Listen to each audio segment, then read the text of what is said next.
Careel in. 4:04 to go. 69-66 Sooners. They'll pick up full court here.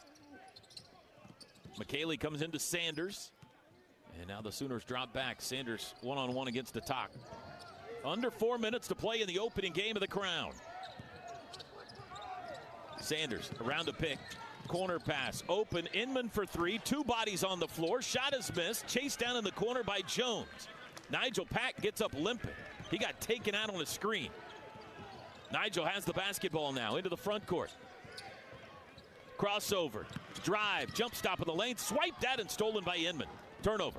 Back the other way. Sanders. Sanders up over. Blocked by Nigel, who retreated on the play and caught up with it from the backside. Timeout. 3:28 to go. Sooners 69, Buffaloes 66. Tonight's game brought to you by One Oklahoma, powered by Sooner Sports Properties, fan-fueled, athlete-focused. This is Sooner basketball from Learfield. Sooner fans, getting ready for game day starts with Pizza Hut. Bring the flavor everyone can agree on with the $10 Big New Yorker, a massive foldable pizza made to feed the whole crew. It's perfect for watch parties, post-game hangs, and busy sports weekends when everyone's hungry, because game day traditions go hand in hand with Pizza Hut tradition. So whether you're cheering at the stadium or gathered with family and friends, fuel your Sooners spirit with the official pizza of the Sooners. Pizza Hut. No one out-pizzas the Hut. Hey, college hoops fans, it's sideline reporter Molly McGrath teaming up with Evan Williams Bourbon to welcome you to Bourbon Nation, the home of game day spirit. From the couch to courtside, Evan Williams is with you for every tip-off and buzzer beater. Because we might be divided by the score, but we're united by the pour.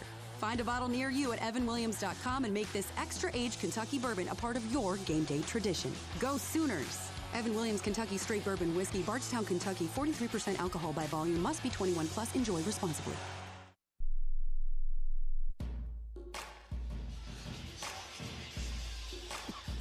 Listen to all things college sports, including live games and talk on SiriusXM College Sports Radio. You'll find it on Channel 84 and streaming on the SiriusXM app. Sooner Basketball is brought to you in part by Housesmith Restaurant Group. Housesmith Restaurants will feed your game day cravings with their wide variety of restaurants available across the Midwest. Visit HouseSmithRestaurants.com for a list of their restaurants. Kev? 3:28 to go in this one. Sooners up 3, 69-66. The key down the stretch is to play defense without fouling, force these guys to make them make a shot on you. I mean, it's been forever since Colorado's made a shot. 8 minutes. 8 minutes that they haven't even made a field goal. Make them make a shot on you, and then just rebound and shoot. When they do shoot, you don't foul them. Then just block out and rebound, and then run your offense the other way. And if you can push the ball, Colorado, I would give them some credit. I mean, they've slowed down this Sooner offense to in a good way tonight. The Sooners have not been this slow offensively in a long time. Obviously, they're missing Dayton Forsythe, another ball handler, another scorer, another guy that can get you in your offense. But what they're doing is they're settling in on the defensive end. Colorado is. So if the Sooners can block out and rebound and push it up the court fast before Colorado gets organized defensively, then you have a better chance of getting an easy look. So do those things. If they do get back, that's fine, Toby. Let's run some offense. Again, the clock is your friend. Swing it around. Run your good offense. That post-to-post pass for the easy dunk by Tay Davis, that was a great play. Run some more of that type of stuff. Colorado shot 54% in the first half. In the second half, they're 4 of 23. They scored 25 points in the second half, 16 of those at the free throw line. They are 16 for 16 at the free throw line in the second half. They've only scored 9 points outside of free throws. And we have played 16 and a half minutes in the second half. There was a time when I said you're doing good on the fouls when you can say you've made more foul shots than the other team has attempted. Now Colorado with 23 makes, Sooners just with 22 attempts. All right, Hargress to inbound, 3-point game, 3:28 to go. Comes into McKaylee. Hands it back to the point guard. There. Engine. Barrington Hargress. Jadon Jones draws the assignment. Hargress angles left, draws 2 defenders. Gives it to McKaylee. Holding at the arc. 10 to shoot. Handoff. Holland down the lane. Corner pass. Inman for 3. Fouled on the shot. Missed it. Tay Davis ran into him. And more free throws coming for Colorado. Yeah, he fouled him. No doubt about it. I can't tell you how many times it's heartbreaking for the defense when you foul a jump shooter. Don't foul those guys.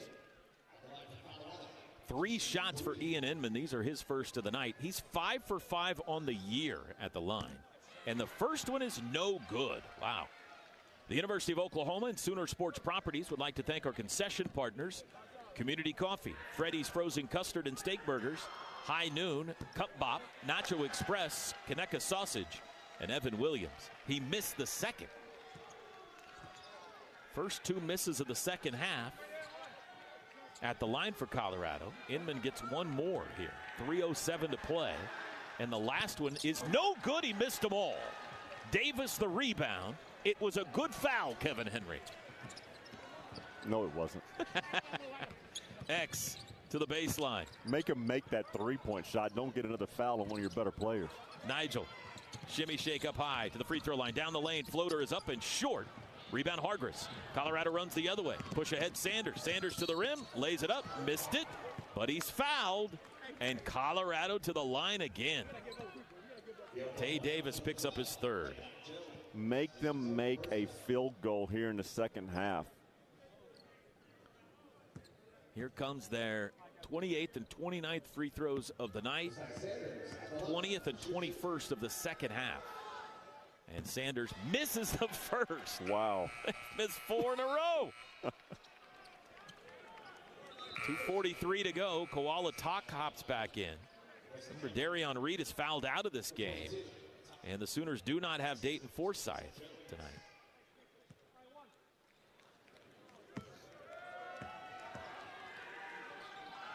Josiah Sanders, second, is good. He's got 7. 2-point game.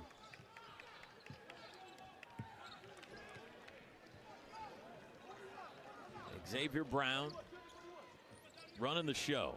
He's at half court. Guarded by Holland. X gets a screen from Mo. Lobs to Mo at the free throw line. Down the lane, dribble. Mo forced it up, and he draws the foul. McKaylee fouled him, and we've got a free throw contest in Las Vegas. Yep. Would love, again, I know I mentioned this earlier, would love to see Mo make that layup right there. Go off 2 feet. Be strong with the basketball. You know the foul's coming. Go straight up and finish that layup with the left hand. Deepen your support for Oklahoma athletics by joining One Oklahoma, OU's subscription-based engagement platform, bringing you closer to the programs that you love. You could hear the rip of the net on the first free throw from Mo McGee. 6 of 7 at the line.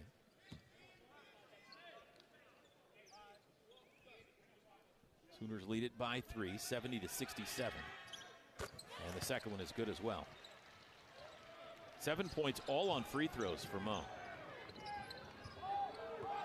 4-point lead. 2:22 to go. Hargress picks up his dribble, cross court to Sanders. Sanders bounced to McKaylee, swatted by McGee, and it's stolen away. Mo broke up the pass. Tay picked up the loose ball. And as we near the 2-minute mark, OU has the basketball in a 4-point lead. Nigel on the wing, back to X on the logo. No reason to be in a hurry here. Brown to Nigel. He'll put it on the deck, into the paint, kick out, Atak, open for 3, got it!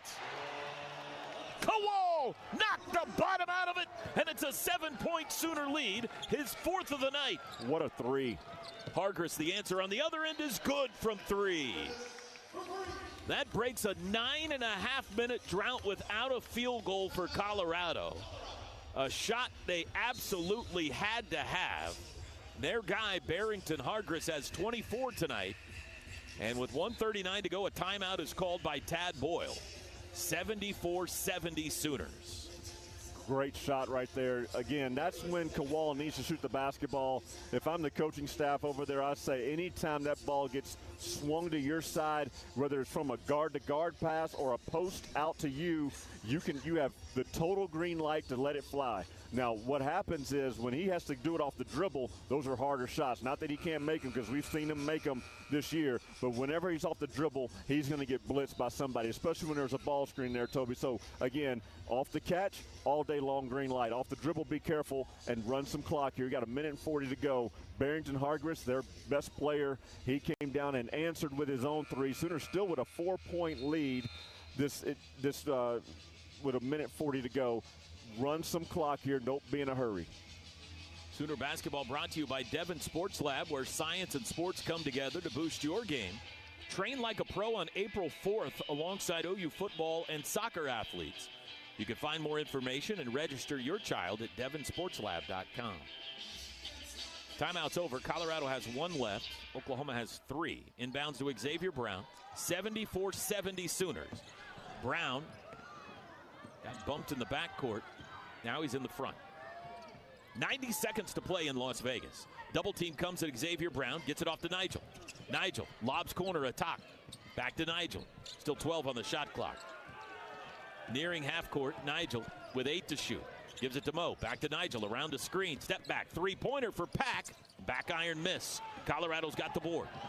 And then he lost it out of bounds. Wow. Holland fumbled it out of bounds, and the Sooners have it back. Wow.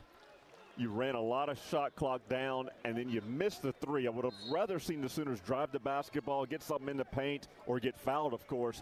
But that one, you ran a lot of clock down, got the miss, but then you got the turnover. Colorado gave it right back to you. 1:10 to go in this one. 15th turnover on Colorado tonight. They averaged 10 a game. Timeout, Porter Moser.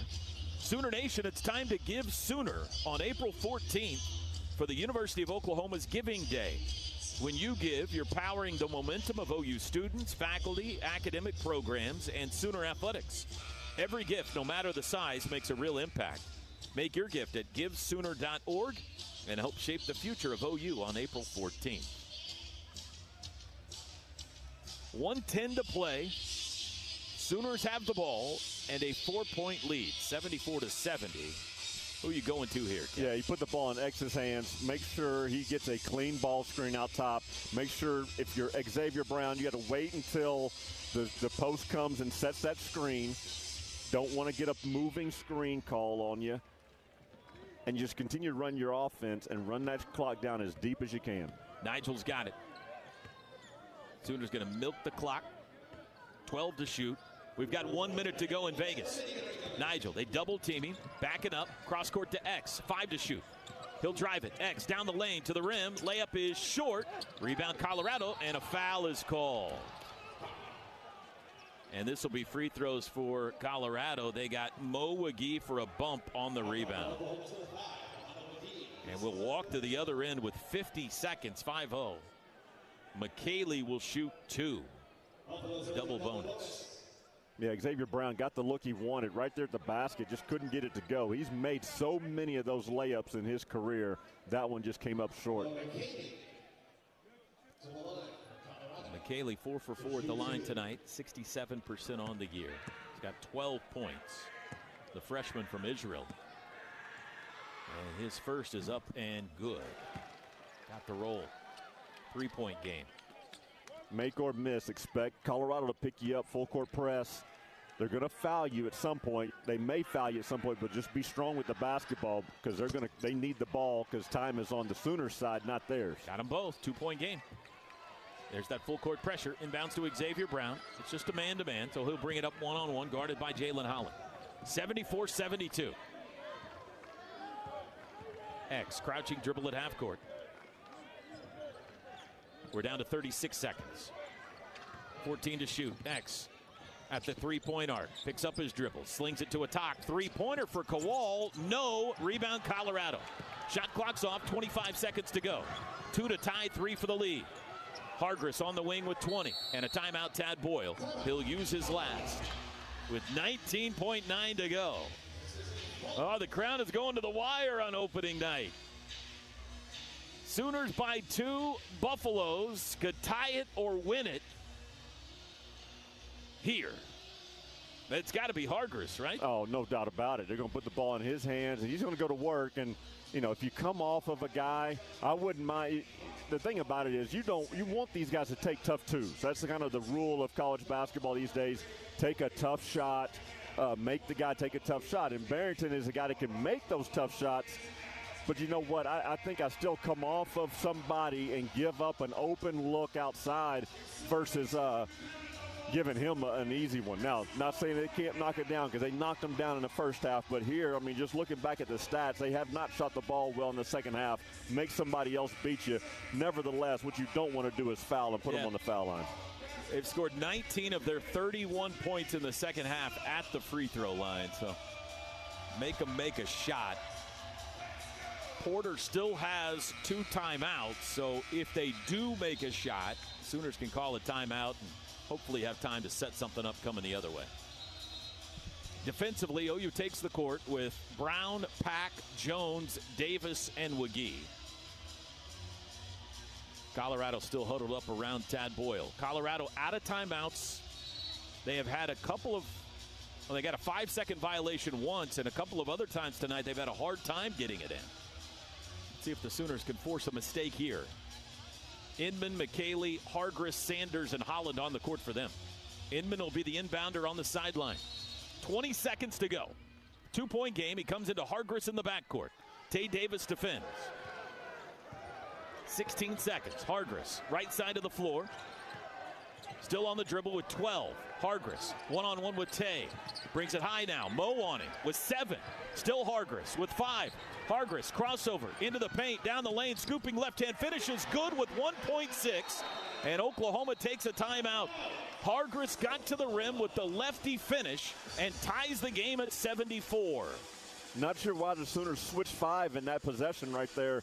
You know that he's going to keep the basketball in his hands, and they wanted someone like Mo WcGee guarding him.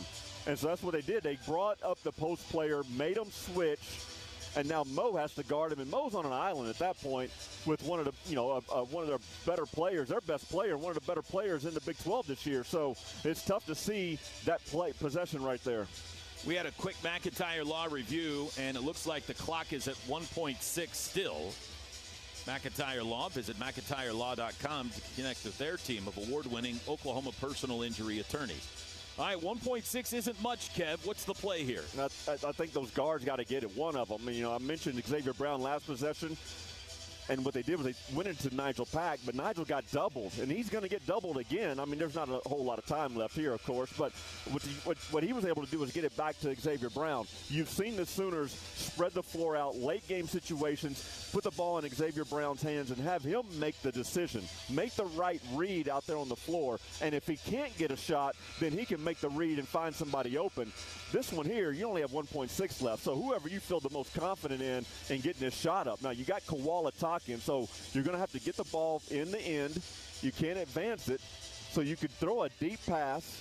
You got one timeout left if you want to quickly call a timeout. Yeah, you got that option. But what you don't want to do is throw the deep pass down the floor. It gets, picked off, and then they throw up a shot from, half court that goes in on you and beat you. You want to make sure you're getting the last shot at this point. Xavier Brown will be the inbounder. He's got Jones, Davis, Atak, and Pack out there with him. X running the baseline. Tie game. Baseball pass other end. Tay Davis goes high, grabs it, turnaround shot for the win. No! He got a pretty good look. A top of the key turnaround 3 to win it. It was wide left, and we're going to overtime in Vegas. We're going to overtime in the Crown. Oklahoma and Colorado. 5 minutes of bonus basketball when we come back. We'll take a 1-minute bonus network break. We're headed to overtime. This is Sooner basketball from Learfield. At Toyota, we don't just build trucks. We build something that's meant to last. That's why the 2026 Tundra is built to tough it out and to take it easy. Built to carry tradition and to make new ones. Built stronger, built louder, built here. The 2026 Toyota Tundra. Built in Texas, driven everywhere. Test drive at your local Toyota dealer or visit Toyota.com today. Toyota, let's go places. Feature availability differs based on trim. See Toyota.com for details.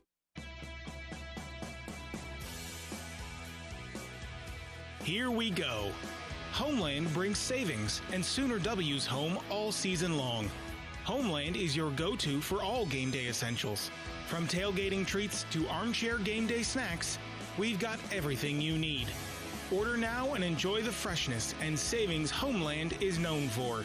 Hassle-free.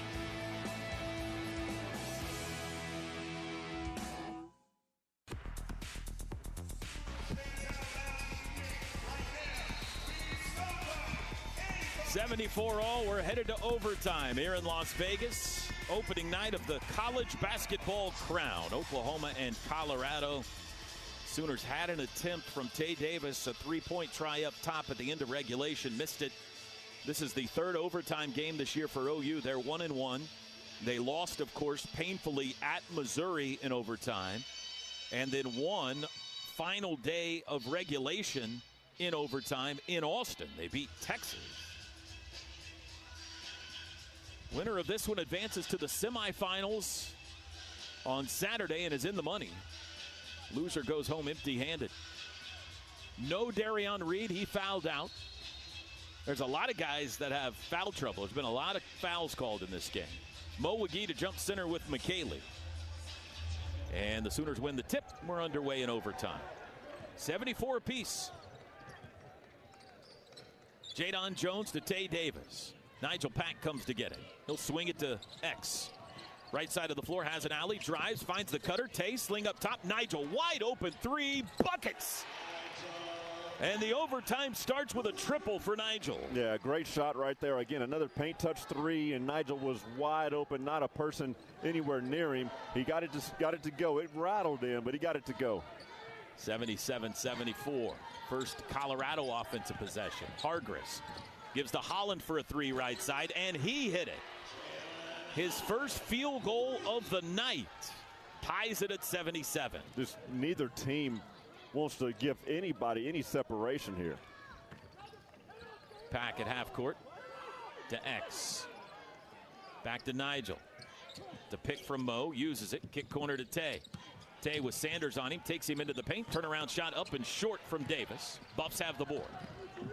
Minute gone by in overtime, tied at 77.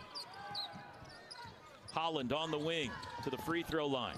Cut off. He'll shoot a fadeaway from there. He missed it. Mo's got the rebound. Ahead to X. No numbers. Cross court to Nigel. Open. He'll launch again. Got it again. He knocked the bottom out of it.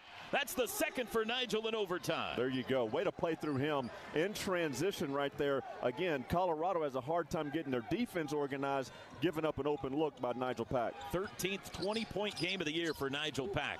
Cross court three, right side, Inman for the answer. No, and Xavier Brown has it. Great defense. Make them make those shots. By the way, that three by Nigel Pack means he has more threes now than any Sooner in OU history. He tries another one, missed that one short. Colorado rebounds. Nigel has hit 429 three-pointers, more than any player to ever wear a Sooner uniform. Down low, surrounded, and a foul is called as the pass went to McKaylee in the paint. Jadon Jones has been called for a foul, and that is his fifth. And the Sooners are running out of guys.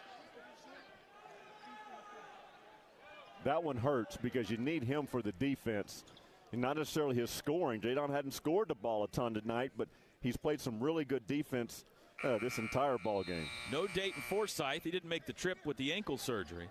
And now Darion Reed and Jadon Jones have both fouled out. It'll be Koala Talk that replaces him.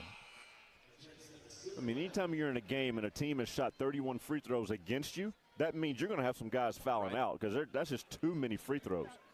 Sooners have shot 24. There have been 55 free throw attempts, and we're about to have two more here. There have been 40 fouls called. It's one of those games, folks. McKaylee 6 for 6 at the line. We've got 2:55 to go in the extra period. Sooners lead at 80-77. And McKaylee's first of two attempts is good.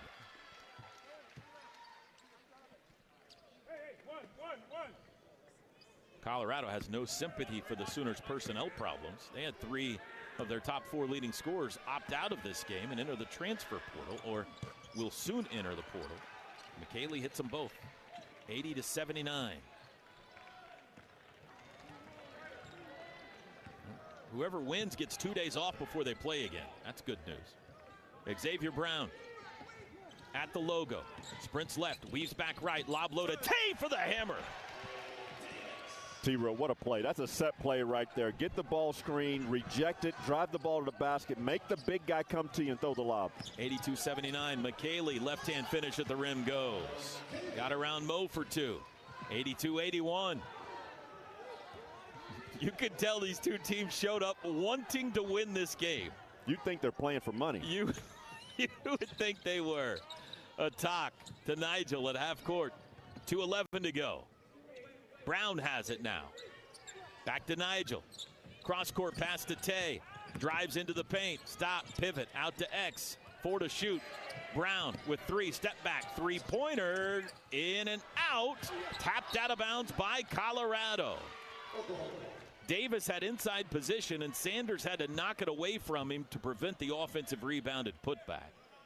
So the Sooners get a fresh 20. And they'll inbound on the baseline with 1:55 to go, leading 82-81. Mo's got it. Nigel has it on the bounce. Nigel drives, cut off, fadeaway left wing, short. Mo slaps it out to half court, but Hargress runs it down. He sprints to the other end and has it knocked away out of bounds by Nigel, who saves a lay-in. Not a bad idea by Mo. I mean, they teach those guys, they coach them to tip the ball out, get yourself another opportunity, but it went right to Barrington Hargress. I wonder if it went off his leg. No, I don't think it did, but I can't believe they didn't call a foul there on Nigel, because I think Nigel hacked him, and they've called everything else this half, or this game. Well, Nigel got fouled on this end, so he said, we're going to give them both a free one. Hargress into the paint, got the call this time. Draws the foul, and he's going back to the line. Yeah, you got to help off, and that's the thing with him. We talk about make him take a tough two, but he's going to get around a player. He's so skilled offensively. He's going to get around somebody, so you got to help off of him. And if he does kick it out, make those other guys beat you. Don't continue to send their best player to the foul line. Xavier Brown called for his second foul. Hargress. 2 free throws. First one is up and good. It rolls in. He's now 11 for 11 free throw shooting. And that ties it at 82. 1:33 to go in overtime. He can give Colorado the lead here with this one.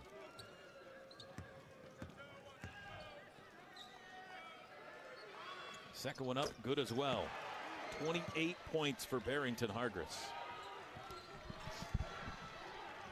83-82, Buffaloes have their first lead of overtime. X, middle of the floor, half court. Gives to Mo on the wing, back to Brown, dribbles to the baseline, drives the baseline, kick corner, attack. 3 ball is up, back iron miss, foul called on Colorado. Great dribble drive and find by Xavier Brown. Tiptoeing that baseline, finding Koala Talk. He missed the shot, but good job by Tay Davis again to get the inside position that you need to give yourself a chance on the offensive glass. Hargress called for his third. That's just the 9th team foul on Colorado, so this is a 1-and-1 for Tay Davis here. 1:16 to play. 83-82 Buffaloes. The front end is up and good. Tay 6 for 6. That ties it. Attack, Wagee, Davis. And then Brown and Pack out there in the red unis for OU. Second one up, good. OU back in front. 19 for Tay. Timeout, Porter. Both coaches got an extra timeout for overtime, so Porter had one more than Tad Boyle did, so they both have one remaining now. For the Sooners, Nigel Pack 20, Tay Davis 19. For the Buffaloes, Hargress 28, and McKaylee has 18. Yeah, Hargress 28 points, 12 of 12 from the foul line. Those guys have shot the ball extremely well from the free throw line tonight. They've gotten a ton of them. 30 of 35 the Buffaloes are. Again, the Sooners just have shot 26. Colorado's made 30. That was Hargress's 4th foul, by the way. I think it said 3rd. And that obviously would be massive if they could foul him out of this game.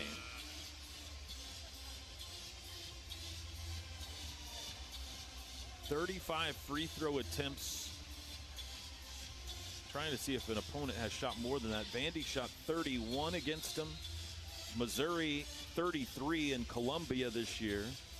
Remember that free throw fest. Arizona State had 34 free throw attempts against him. Nope, this is the most free throw attempts for an opponent this year against Oklahoma. Colorado's got the ball down 1. 1:12 to go. Hargress brings it up. Gets a pick from McKaylee, uses it, draws 2 defenders, gives it up. Inman back to Hargress. Angles left, finds Sanders. Sanders on the baseline. 1 minute to go in overtime. McKaylee on the wing, 10 to shoot. Still McKaylee.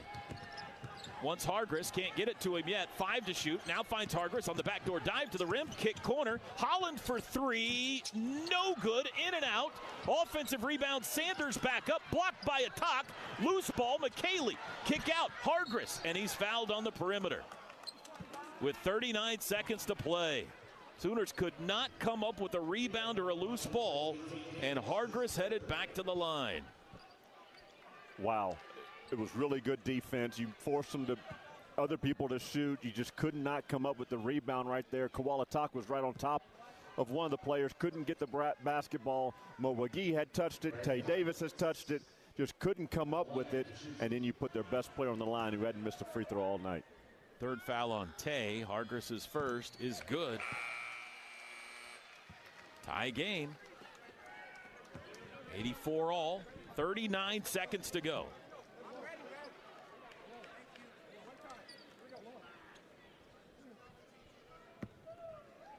A 37th foul shot of the night for Colorado coming here. Hargress to put him in front. Puts it in the air and in the net. He's got 30. 85-84 Buffs. Hargress out with those 4 fouls. They replace him with Crawford. And they're going to apply some full court pressure here. Both coaches 1 timeout if they want it. Tay gets it into X. Here we go. Sooners down 1.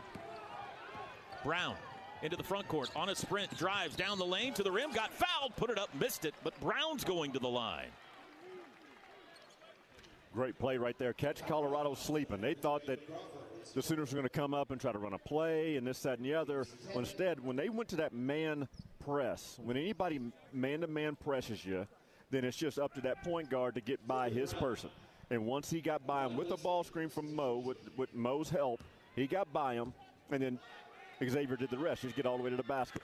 First free throw good to tie it. Update on the score. Oklahoma 85, Colorado 85. Referees 44. 44 fouls tonight. Unbelievable. We've got 32 seconds to go. This one could put OU back in front. Xavier Brown second in the air and good. He's got 15. 86-85 Sooners. 2.8 between game and shot clock. Inbounds to Hargress. Can they keep from putting Barrington Hargress on the line? Hargress gives it up to McKaylee on the arc. Hands it back to Hargress. They'll double team him. He'll dribble out of the double team. 17 seconds to go in the overtime. Sooners by 1. Still Hargress. 10 to shoot. Cross court pass Sanders. Sanders into the paint. Jump stop. Dip. Gives it up. Inman. 4 on the shot clock. Fadeaway short. A caught the rebound. Sooners have it. 3.9 foul. Kowalatak will go to the line. What a play right there. Again, really good defense. And Tay Davis, you give him credit. I mean, when you got a guy as good as Hargress and he gives it up, how about you just don't let him get it back? Yeah. Don't let him get it back. Make them run some other people off some screens and make them find somebody else. And none of those other guys really wanted to shoot. You could tell that spin move shot that they were going to, they didn't really want to take that shot. That was the last option right there. Kowalatak first free throws tonight. First is up and good. It's a 2-point game. The foul was on McKaylee, his 4th. 3.9 to go. Tad Boyle has a timeout. He'll likely call it make or miss after this free throw. 15 points tonight for Kowalatak. Second free throw up. Got them both. It's a 3-point game. Timeout, Colorado. Timeout, Porter Moser. Correction. Well, what you want to do is get your defense organized. You've seen so many games where the team that gets up 3 by a free throw, they don't call the timeout, and the other team enters the basketball, and they sprint down the floor, and they tie the game up with a shot or something like that. Regardless of the score, you get the lead right here. Now it's more important that the defensive team, the team is going to be going on defense, calls timeout and get themselves organized. You got a 3-point lead. What do you do here? Do you foul them and put them on the line? Let them, make the free throws that they're going to shoot from the foul line, or do you force them to shoot a 3? At Missouri, they chose not to foul, and it hurt them. However, as Porter has mentioned before, it's harder to do that now because of the gather rule. It's a lot easier for someone to go into their shot motion and get 3 free throws if you try to intentionally foul them. So We'll see how they play it. Earlier in the year, he told us he had changed his stance on this, that he doesn't want to foul in this situation. Let's see if he's changed his mind. They got to go length of the floor. Sanders will be the inbounder. Atak will defend him. All the other Buffaloes at half court or deeper. Hargress is the deepest. Here we go. Sanders has it. Looking to inbound. He's running the baseline. Gets it into Hargress, and a foul is called on Tay Davis as he had his arm around Hargress. The ball went out of bounds. It looked like it was going to be a turnover, but it will be 2 free throws for Hargress. And Tay had his left arm around his waist. That is his 4th foul. I'll tell you what, Kev, if this goes to double overtime somehow, both teams are going to have a hard time fielding a squad. You got any eligibility left? I have 1 year, yes. I'm carrying a little more weight than I did in my playing days, though. I might have to go half court on you. We got a bit of a pause here to make sure the clock. Well, there's more time on the clock now than there was before. How does that happen? They put 3.9 on it now. There was, I guess, no time went off the clock. No time, yep. So 2 shots for Hargress, who hasn't missed tonight. First one is no good. He rimmed it out. Now do they miss intentionally? 88-85 OU, 3.9. Yeah, I think they're going to try to miss this on purpose. Here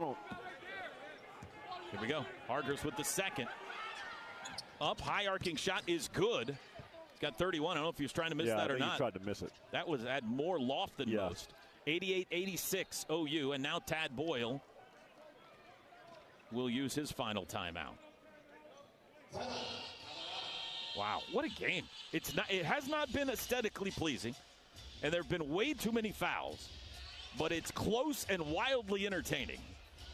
Sooners lead it by 2. Kev, they got to get it inbounds. Don't pull a Duke here. You got to get it inbounds and then hit a couple of free throws, and you move to Saturday. Yeah, for sure. You got to, and again, we talked about the man-to-man press. That's easy to break because you just tell Xavier Brown just to V-cut and get open and get the basketball. I expect Colorado to come out in a zone press. So they're going to put like a 1-2-1-1 or a 2-2-1, something like that. They'll probably put a guy on the basketball to make it a little bit harder. And then the first inbounds pass, they're going to trap him. Be strong with the basketball. Don't turn it over. Make a play. You can get fouled at this point. They're going to they have to foul you. So don't just cough it up like Boozer did for Duke. He just threw it up in the air and tried to advance the ball across the court. It was deflected, tipped. The other team got it and threw it in. And UConn made a shot. What you got to do is be strong with the basketball. You got 10 seconds here in the backcourt, so there's no need to try to feel like you got to get it across half court. Here we go. Tay Davis, the inbounder, comes into X, knocked away from him, back out of bounds. It'll stay Sooner ball, and a little time went off the clock there. 2.8 now. Well, and what you got to do, again, you got to V-cut and get open. Keep that guy on your back, Xavier Brown. Don't let him climb over the top of you. Tay's got it again. Trying to get it in, and the foul's going to be called as X was tackled trying to get to the ball by Jalen Holland. That did Colorado a favor right there by that foul. They wanted to foul. They needed to foul. So X gets to the foul line, just made 2 free throws himself. knock these down. Sooners with a 2-point lead, 88-86, with 2.8 to go. And no timeouts for Colorado. Whatever happens here, they got to get it and go. 2 free throws ends it. Xavier Brown, 4 for 6 at the line tonight. He's got the first. 3 dribbles, eyes it, launches it, got it. 3-point game. He could put him in the semifinals with this one. 89-86. Second one for Xavier Brown. In the air, money. And you can unhitch the wagon. Put the ponies in the barn. 4-point game, inbound Hargress. He'll throw it up from half court. It's no good. And the Sooners are headed to the semifinals of the Crown. Final score in overtime, Oklahoma 90 and Colorado 86. Wow, what a game. Glad to get out of that one. I mean, you were missing, obviously, Dayton Forsythe, but then you had 2 of your better defenders, better players foul out of this one. So the Sooners are really lucky to get out of this one with a win. Great job by them just to finish this one off, 90-86. Sooners pick up their 20th win of the season. Colorado's season comes to an end. Oklahoma into the semifinals, 12:30 Central Time on Saturday afternoon against either Baylor or Minnesota. The postgame show is next. 90-86, Oklahoma wins it in overtime here in Vegas. This is Sooner basketball from Learfield. MidFirst Bank is proud to be a premier partner of OU Athletics and the exclusive provider of the OU debit and credit cards. As the largest privately owned bank in the nation, MidFirst Bank has the strength, stability, and expertise to help you prepare for the now and the future. So no matter your financial goal, MidFirst Bank is the trusted partner to help you achieve it. MidFirst Bank, true to you. Member FDIC. At Brahms, we offer more than just burgers, shakes, and fries. We have an entire fresh market for your everyday grocery needs, from farm fresh milk to meats, freshly baked breads, and produce. We also carry a wide variety of our premium ice cream, frozen yogurt, and sherbet. And with Brahms delivery trucks running 7 days a week, our items are always fresh. Stop by your neighborhood Brahms Fresh Market for an incredibly fast, incredibly convenient grocery shopping experience, so you can spend more time on things that matter most. At Toyota, we don't just build trucks. We build something that's meant to last. That's why the 2026 by contacting the Golden Gopher Fund at ggf@umn.edu. It's the College Basketball Crown, live from Las Vegas, Nevada. This is Minnesota Golden Gopher Basketball from Learfield. Deal means you can carry out one-topping pizzas for $7.99 each when you order online or by phone. Just in case there's any confusion, we've even set up a helpful website to confirm if today is a day you can carry out one-topping pizzas for $7.99 each. Just go to howaboutoday.com to find out if Domino's carryout deal is valid today. Spoiler alert, it is. Carryout only. Ask for this offer. Availability and charges may vary. Size availability varies by crust type. Excludes XL and specialty. Your local store may charge extra for some toppings and sauces.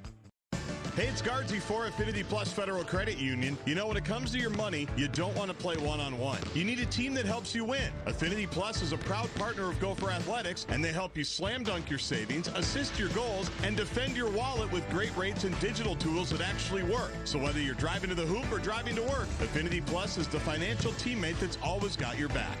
Learn more at affinityplus.org/go Gophers. Affinity Plus, federally insured by NCUA.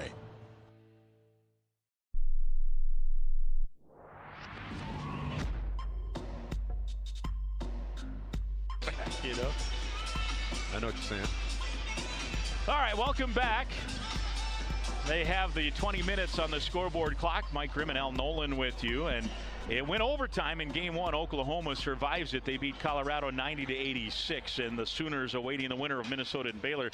You might have caught me. I said that we could replay the Nico interview we caught earlier on. We came on the air about 50 minutes ago, and then with overtime and now a 20-minute session, you've got the Grimm and Nolan show here in our pregame. Yes, good old sir. talk radio. If we were really old school, it'd be let's take some phone calls here. Hey. One thing we haven't discussed yet yet that I think is worthy of discussion. The core four from Minnesota: Bobby Durkin, Jalen Crocker-Johnson, Isaac Asama, the Cherry Minnesota product, and Grayson Grove from Alexandria, announcing this week that they have signed with Dinkytown Athletes to come back next year. And it's so strange. I'm still not quite used to the fact that guys announce that they're coming back, because they're, in essence, think about this, Vikings or Twins fans, every player on the roster, in essence, a free agent at the end of every year. That's what college sports is right now. Now, there at some point we'll see some guardrails, I think, and whatever. But with that as the backdrop, that's good news. Yeah, that's great news. And you know, like I said before, it might help propel them to win, because it's always tough, you know, when you're uncertain. And I remember playing professional basketball. That's what one of the tough things was. You never know where your next contract's coming from. You never know what the team's going to say, or the GM at the end of the year, so it makes you tough. And also, I'm sure it, you know, takes a load off Coach Medved to know, hey, I got 4 guys coming back, and now I just have to figure out how we replace, you know, the production of Cade Tyson and production of Reynolds from the wing.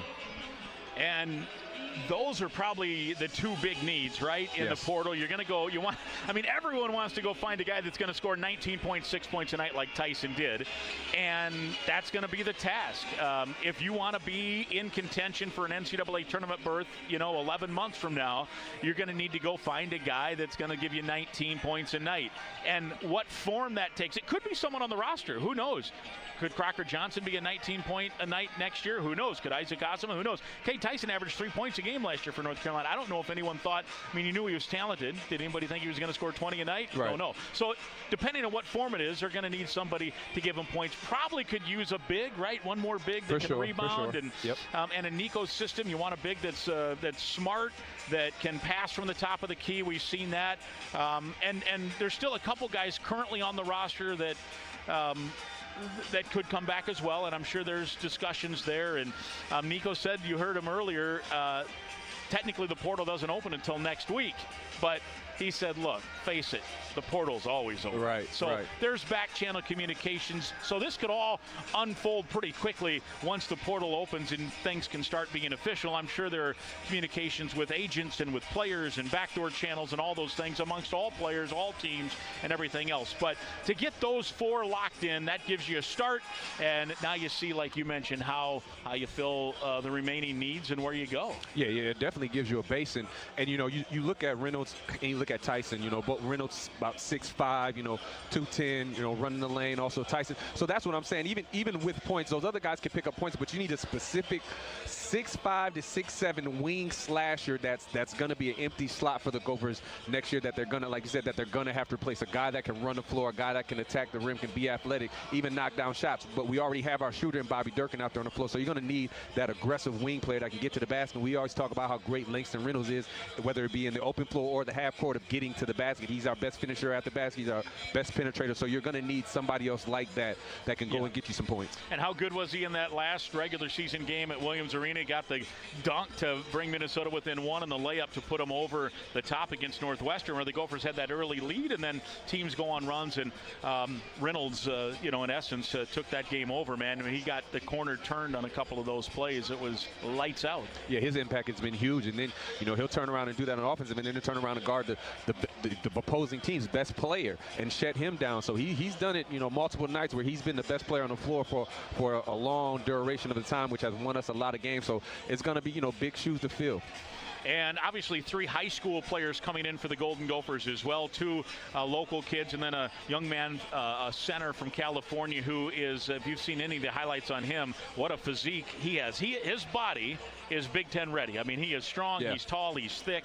Now, whether the game, there's some rawness, I think, to his game right now, and we'll see how that goes. But in watching some of the high school tournaments, the 2 local kids, it was fun to see some of their seasons. Obviously, Wayzata gets upset in that game, and so that put a couple of future Division I players out of the tournament, but future Gopher, future Cyclone on that team, and we'll see where that all takes us too with the high school players. But it seems as we go further and further along, high-level teams in the Big Ten, the Big 12, relying less and less on rookies, so to speak, straight out of high school. So, and I saw the young man from Wayzata Nola.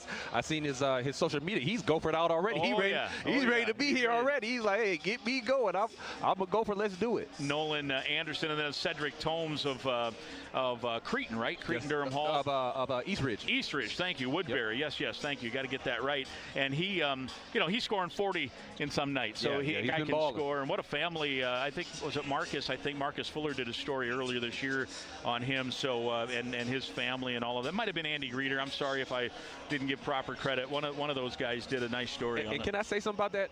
Listen, the only way I've been able, because I haven't been able to keep up with high school basketball for the past couple years, I don't really pay attention. But that Star Tribune varsity, oh man, I'm in it now. I feel like I'm in it. I know what's going on. Shout out Marcus Fuller, because I'm tuned in. I know everything that's going on in the high school scene now. Yeah, they definitely have taken a headfirst dive into that. No doubt about that. All right, here's what we're going to do. Stations along the network and folks listening in, this will be, because we are going long here, we're going to take a 4-minute bonus break. This is a bonus network-only commercial break, 4 minutes, and then we'll come back and we'll chat some more. We'll get you the starters, and we'll get you the opening tip, which is around the corner. So 4-minute bonus break down the network stations. This will be a bonus pregame break of 4 minutes. Stay with us. Gophers and Bears coming up. This is Golden Gopher basketball from Learfield. You depend on CenterPoint Energy to deliver energy for what matters most to you, your neighbors, and throughout the land of 10,000 lakes, so we can all make a better tomorrow. That's why we're investing in the latest technology to reduce emissions, offer rebates on qualifying energy-efficient natural gas equipment, and provide energy-saving programs that help save you money. Look ahead at centerpointenergy.com/futuremn. Know what happy is? Veggies. Crunchy, crispy, colorful, seasonal, aromatic, juicy veggies. Produce at its freshest. Cub produce. Best produce, period. Guaranteed to make you happy or will replace it. No questions asked. Because good produce makes veggie lovers happy. Just remember, fresh, happy. Stale, limp, and wilted, not happy. You want to make a veggie lover happy? Shop Cub for produce. And shop happy. With the Planet Fitness Black Card, you can bring a friend anytime and so much more when you join today. You heard that right. Conquer the stair climber with your partner in climb. Enjoy a post-workout recovery session in the hydro massage, and do it all again with access to any of our 2,700 convenient locations. So, you coming? Get all the perks with the PF Black Card for $1 down and $24.99 a month.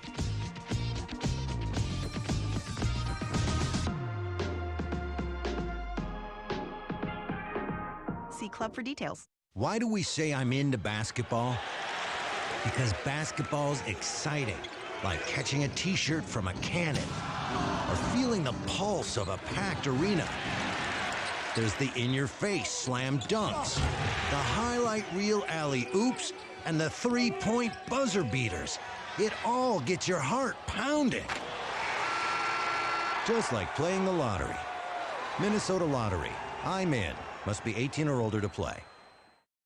Hey, it's Guardsy for Affinity Plus Federal Credit Union. You know, when it comes to your money, you don't want to play one-on-one. You need a team that helps you win. Affinity Plus is a proud partner of Gopher Athletics, and they help you slam dunk your savings, assist your goals, and defend your wallet with great rates and digital tools that actually work. So whether you're driving to the hoop or driving to work, Affinity Plus is the financial teammate that's always got your back. Learn more at affinityplus.org/GoGophers. Affinity Plus, federally insured by NCUA.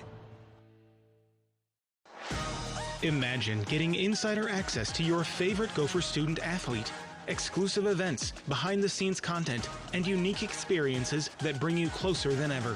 That's what you get as a member of Dinkytown Athletes. With memberships starting at just $10 a month, every membership directly supports Gopher student athletes through NIL opportunities, helping them grow on campus and beyond. Take your fan experience to the next level. Visit DinkytownAthletes.com today.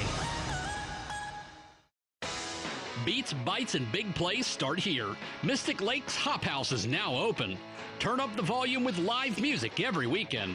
Savor all-star flavors that bring the heat, surrounded by wall-to-wall game day action. Legendary nights are on tap at the Twin Cities' newest sports bar and live music destination, Hop House. Now open at Mystic Lake Casino Hotel, proud sponsor of Gopher Athletics. Details at mysticlake.com. Gopher fans, this is Mike Grimm. As a business owner, you understand the importance of protecting your reputation, workplace, employees, and financial assets. Our team is ready to help yours by creating a custom lineup of industry-specific coverages and risk management services to help you stay at the top of your game. Contact your local Federated representative for more information. Federated Insurance. It's our business to protect yours. Proud partner of Golden Gopher Athletics.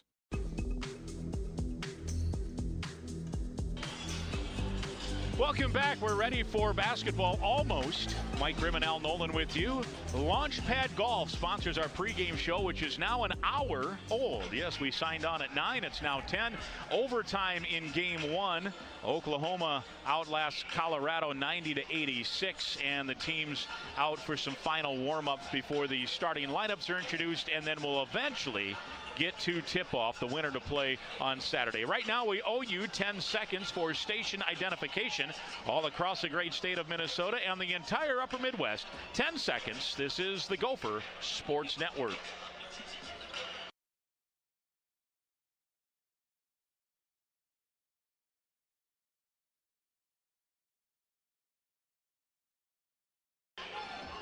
So for the first time ever, these two teams will play, Baylor and Minnesota. I had to double check and triple check just to make sure. It seems odd to me that a team from the Big 12 and a team from the Big 10 in all their years had never matched up. I know in football they had a home and home in the early 2000s, but indeed no games between these two teams. So Minnesota with Nico Medved in year 1, and Scott Drew, one of the longest tenured current coaches, 24 years overall as a head coach, and 23 years now at Baylor. And worth noting, of course, we know about his background. His dad, Homer Drew, was the longtime coach at Valpo. In 1998, his brother, Bryce Drew, made the great – how old were you in 98?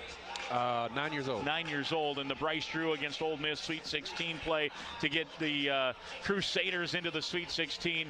And Homer Drew, the longtime, very successful coach at Valpo. In fact, just kind of researching some of this, I forgot how many times he took Valpo to the NCAA. Scott Drew took over for his dad and had a 20-win season, and then all heck was breaking loose at Baylor. Baylor almost went on the death penalty in the early 2000s. It was a 2 or 3 year process. They had a player murdered by another player. A coach was caught trying to, we won't get into all the details, trying to coerce players not to testify and not to talk, and it was a bad deal. Yeah. And so nobody wanted that job. Scott Drew raised his hand and said, I'll try it. And how about the job he has done? They won the national title 5 years ago in 2021. This, by the way, will be the first time that they haven't made the big dance in 7 years. And in the last 19 years, they have made the postseason, counting today, counting the Crown tournament, they have made the postseason 17 of the 19 years. And the 1 year they didn't was COVID, and they would have made it that year. So I kind of count that as 18 and 19. They're in the postseason. And what a job he has done from the ashes, literally, with Baylor into putting them into a power. He's been to 3 Elite Eights and multiple Sweet 16s, and now he's been to 3 NITs, he's been to a CIT, and now into a Crown. But pretty good job. And you mentioned Jared Nunez, who was a Minnesota guy, and he was an assistant that helped recruit a lot of that talent to win a lot of those games. Yeah, definitely. I also remember Dane Danger, one of students I used to work with at Park Center. He was part of, I believe, the national championship team. I forgot they went to the national championship. Yeah. I forgot all about that. Yeah, they won it all in 21, and then Dane Danger, we saw him for Illinois after that, right? Yeah, putting up big numbers. Of course, his dad, former Gopher Dana Jackson as well. So lots to talk about with this Baylor team. The last win Scott Drew had was at the final game of the regular season against Utah. That was his 500th career win. Wow. So 500 wins for him, 286 losses, 14 NCAAs at Baylor, 3 NITs, a Crown, won it all in 21. They won the NIT as well back in 2013, the year after the Gophers played in that championship game and won it with Richard Pitino in his first year as well. So pretty unique story for Baylor as they were darn near the death penalty. They put in some big, harsh penalties. At one point, I think they were only allowed, was it 8 scholarship players? They couldn't recruit off campus for a while. I'm talking back at the start.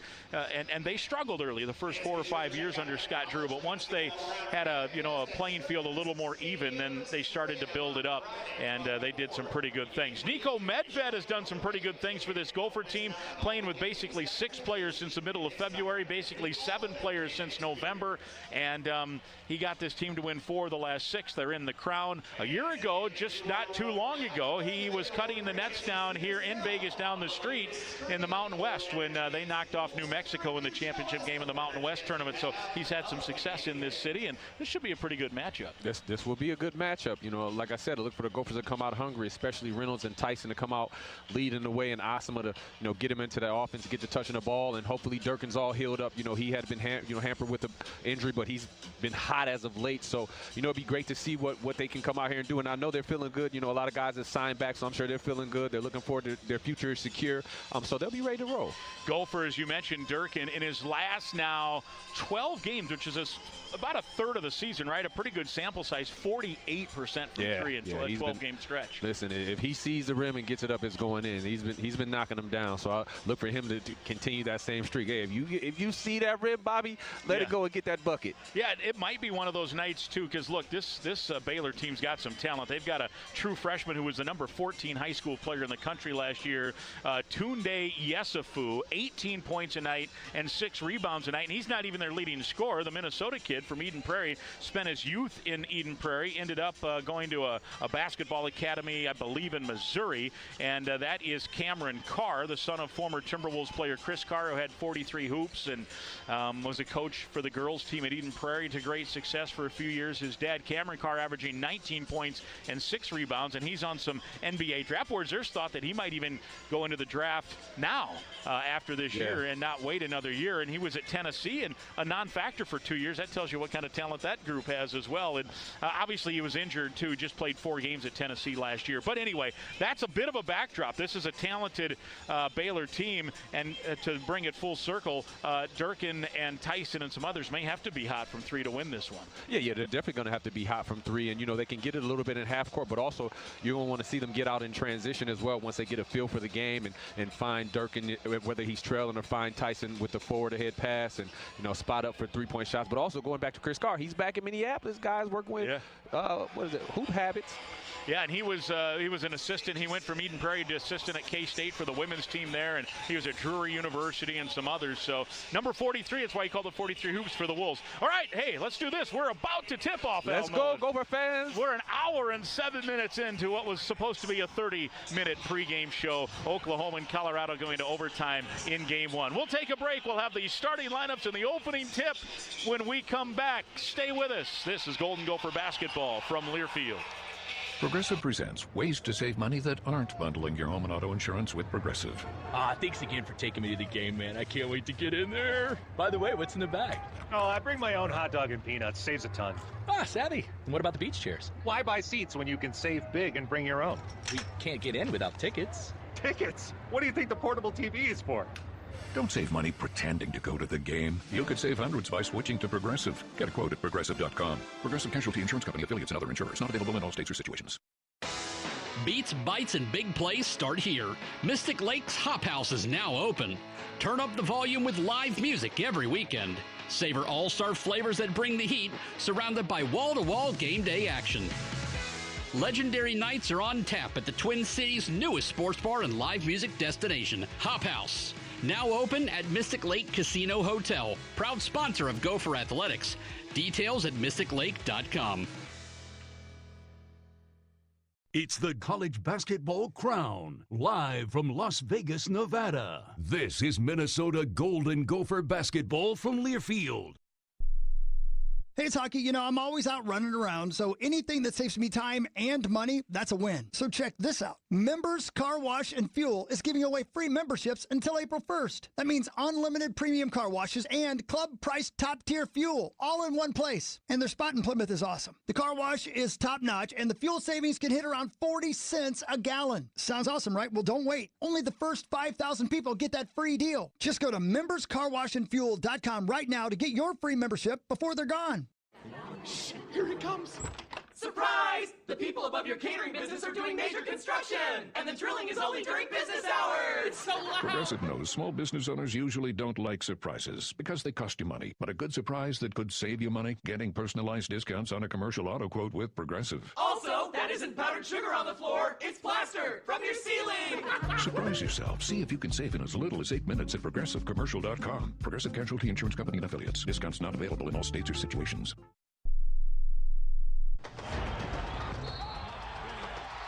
This has been the Launchpad Golf pregame show on the Gophers Sports Network from Learfield.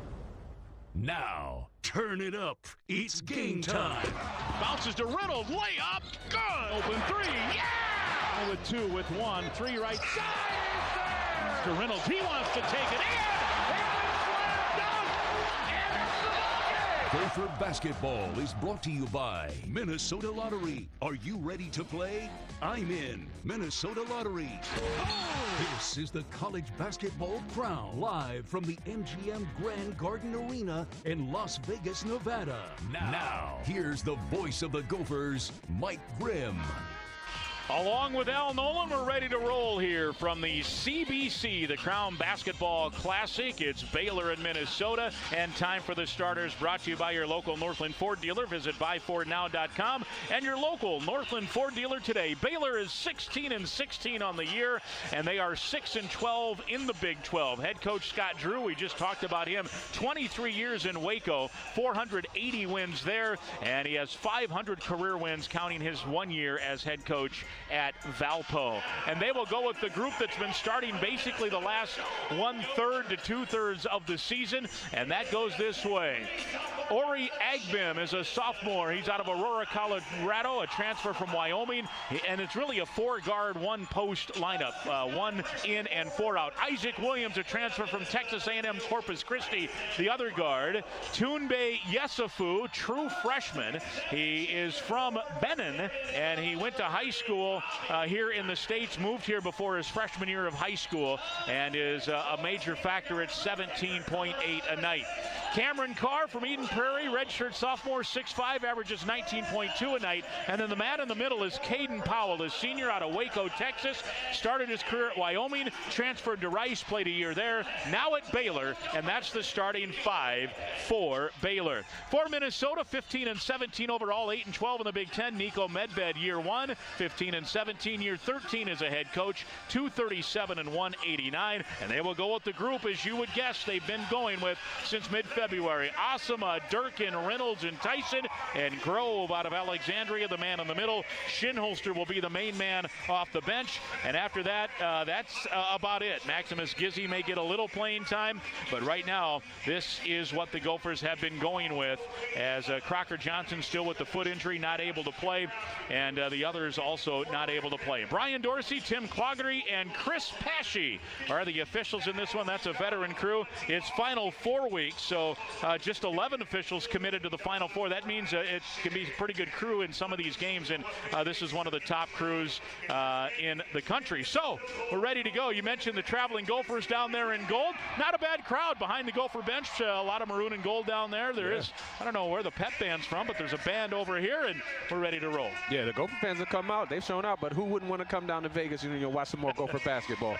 We're all ready to go. Grayson Grove will tip it off, and he will go against Cam Carr, 6'5", against Grove at 6'9". And we mentioned a local, I'm told Ray, our engineer, tells us it's a local high school band that comes in, and they'll be offering up some during timeout tunes. I always love the band. You got to love it. You typically know. You have to tell me what they're playing a lot of the time. Like, hey, that's that song. You ever heard that? I'm like, no, I haven't. It's a game show I like to play. Anyone who's ridden with me in the car for about 3 miles wants to get out because I'm like, you know who sings this? You know who sings this? Right. Well, we're waiting for TV, I think, to come back. As if TV couldn't have got a few commercials in during the hour we filled. We got to wait for a TV commercial to finish before we can start this game.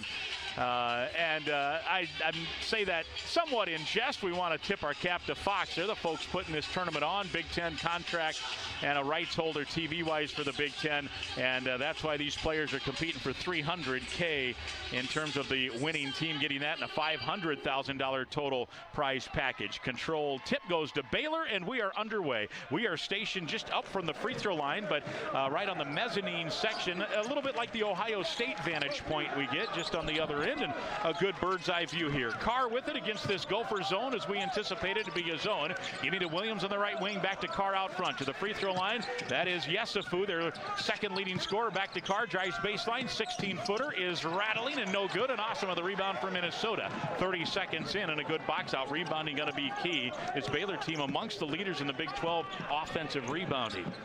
Gophers going to their familiar weave out front. Now it's Grove back to the basket. Looking for a back cut. Nothing there. Not a Tyson. Left side Osama. Off of a screen. Hesitation move. Kick back to Reynolds. Floating in. Layup good. And that's that downhill action. He's got the first pickle out of the jar. And it's 2-0 Gophers and a good start. Gophers dropping back into the zone. Out front with it is Williams.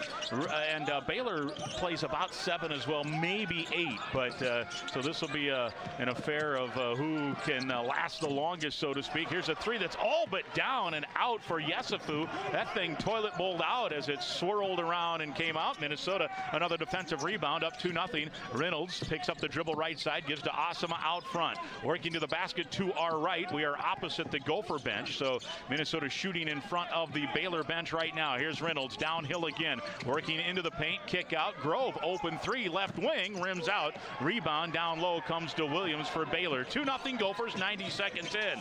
Baylor the other way, a stop and start move. Reynolds does a good job of forcing Williams to pick up. Kick out three is good, and with that bucket is Agbim with the triple. 35% on the year, and Baylor leads at 3-2. Yeah, it'll be interesting to see with that zone how the Gophers play it if Baylor does start to, knock down the three-point shots. If they may extend it, or they may, Coach Mevett always talks about having a couple of different wrinkles in it. Go to something a little different. Here's Reynolds, kick to Tyson, open three, left arc, good, he answers. Cade Tyson's first three. He's been red hot as well, 55% from three in the last 6 games. Yeah, great shot right there by Tyson. Great find by Reynolds. And Gophers are looking like they come out with a little bit of different wrinkle, with a little token pressure, full court, back into the 2-3. Gophers up 2-5-3. Here's Carr, 16-footer, way short. Might have been partially deflected on the shot. Grove the rebound, one and done for the Bears. And Minnesota up 2 coming the other way. Osama gets a little bit of a screen from Grove. Now another one working right to the elbow. Into the paint, slips, stays on his feet, and now gives to Reynolds way out front. Now on the left wing to Durkin. Right wing now to Osama, 10 to shoot. Now to Reynolds with 8 to shoot on the left wing to Durkin, who he eyed it but doesn't shoot with 5. Now to Reynolds, tries to float toward the paint with 2, with 1, needs to shoot, past it, and it's stolen away. And coming the other way, Baylor, turnover Minnesota. Here's Cameron Carr on the drive, kick out, gives out to Agbim, hit the first three, hit the second three, and it's 6-5 Baylor. He's got all 6 points. Gophers down 1. 16:45 to go here, opening half. Good atmosphere here. Not a full house by any means, as you would guess, but it's loud. Here's Tyson. He'll try to answer with another three. That one short front rim. Carr the rebound. Everybody cleaning the glass on both teams defensively. No offensive rebounds as of yet. Agbim gives down low. Yesufu, and his shot is up with a pass, and the shot no good by Powell, but he is fouled, and he'll go to the line. Caden Powell. The foul is on Grove. Nope, Tyson, I beg your pardon. His first and the team's first. 6-5 Baylor the lead, and they have free throws. Powell is 66% foul shooter.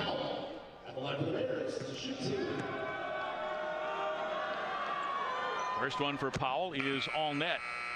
Baylor now a 7-5 lead with another free throw coming. Yeah, and that might be something, you know, the Gophers might struggle with a little bit with Baylor playing 4 guards. You know, it could work against us and could work for us.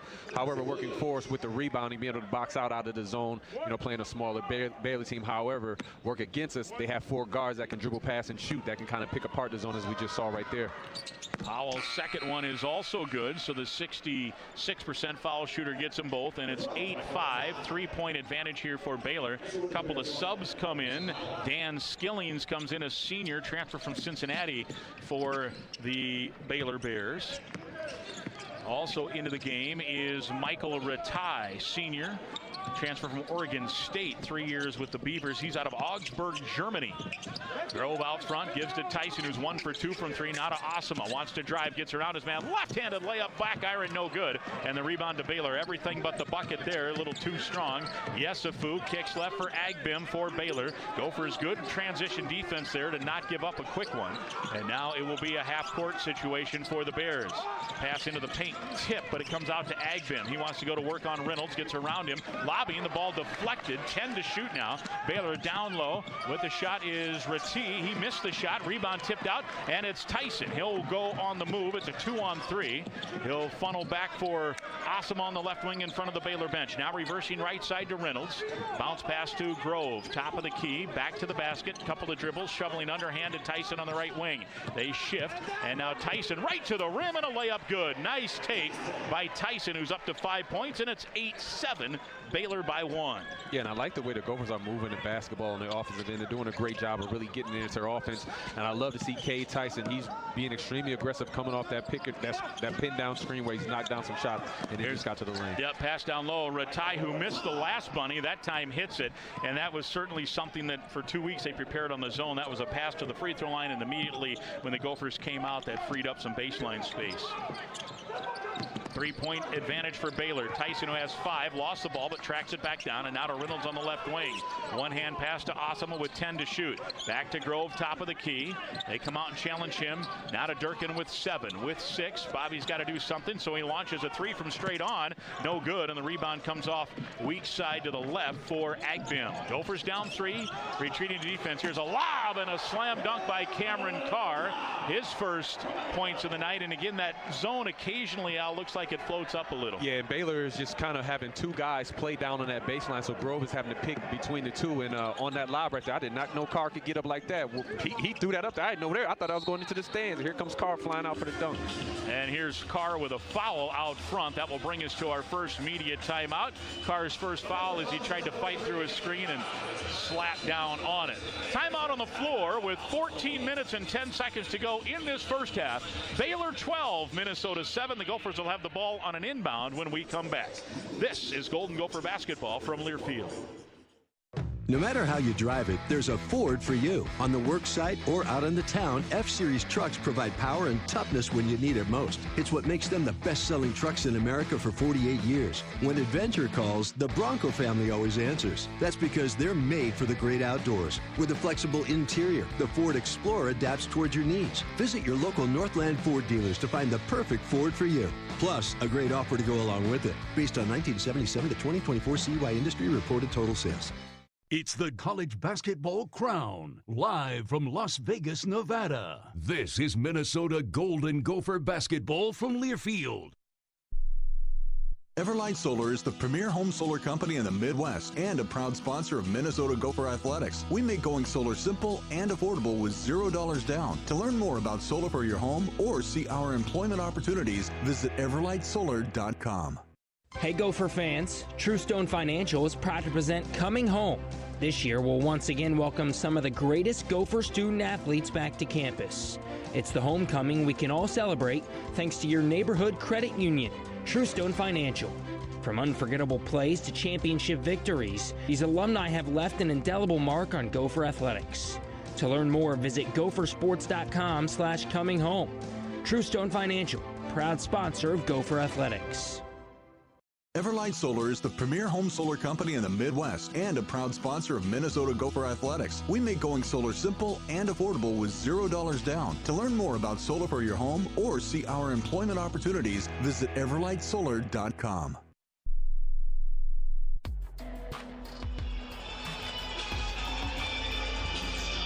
Welcome back. We're in the Federated Insurance broadcast booth in Las Vegas, Nevada. We're at the MGM Grand Garden Arena. And the Gophers trail here by 5, 12-7 with 14:10 to go. Gophers will have the ball coming out of this timeout. Your impression here, Al Nolan, of the first 5+ minutes of this one? You know, I like what they're doing on the offensive end. However, on the defensive end, and some Gopher fans might say, Al Nolan, everybody can dribble, pass, and shoot. And what I mean by that is create plays. So you got 4 guys out there opposed to maybe 2 big logs standing down low that you know are just going to catch and lay it up. You got 4 guys out there that can penetrate, pass, find another guy, and knock down the shot. So right now, really, they're finding, you know, that opening down low where they're playing 2 players on both blocks, and Grayson Grove is having to go back and forth between the 2, and they've been able to, like you said, find the guy at the free throw line, and then he gets to pick and choose. Do I want to go right? Do I want to go left? And so they've been able to get some layups. And we'll see if the Gophers then have a counter to that. And this is the media timeout we talked about with both Nico in the pregame interview and with you as a former player, that the lungs are probably burning. And I don't know, the physiology of it, the kinesiology of it, you know, lactic acid, all that stuff. You'll get the second win. But you just got to get through that first burst, which is a killer. For sure. Getting through the first burst is always a killer. So you're absolutely, you know, spot on that one. So, but really they're just going to have to figure out their zone. And I know they did a little bit of token pressure and then fell back into the 2-3. And sometimes Coach Medved has talked about himself. He brings up the wings if, you know, maybe they're knocking out too many threes. And this might be a case where they pack it in a little bit more and find the one shooter, Agbim. Find Agbim because he's knocked down both of the three-pointer shots.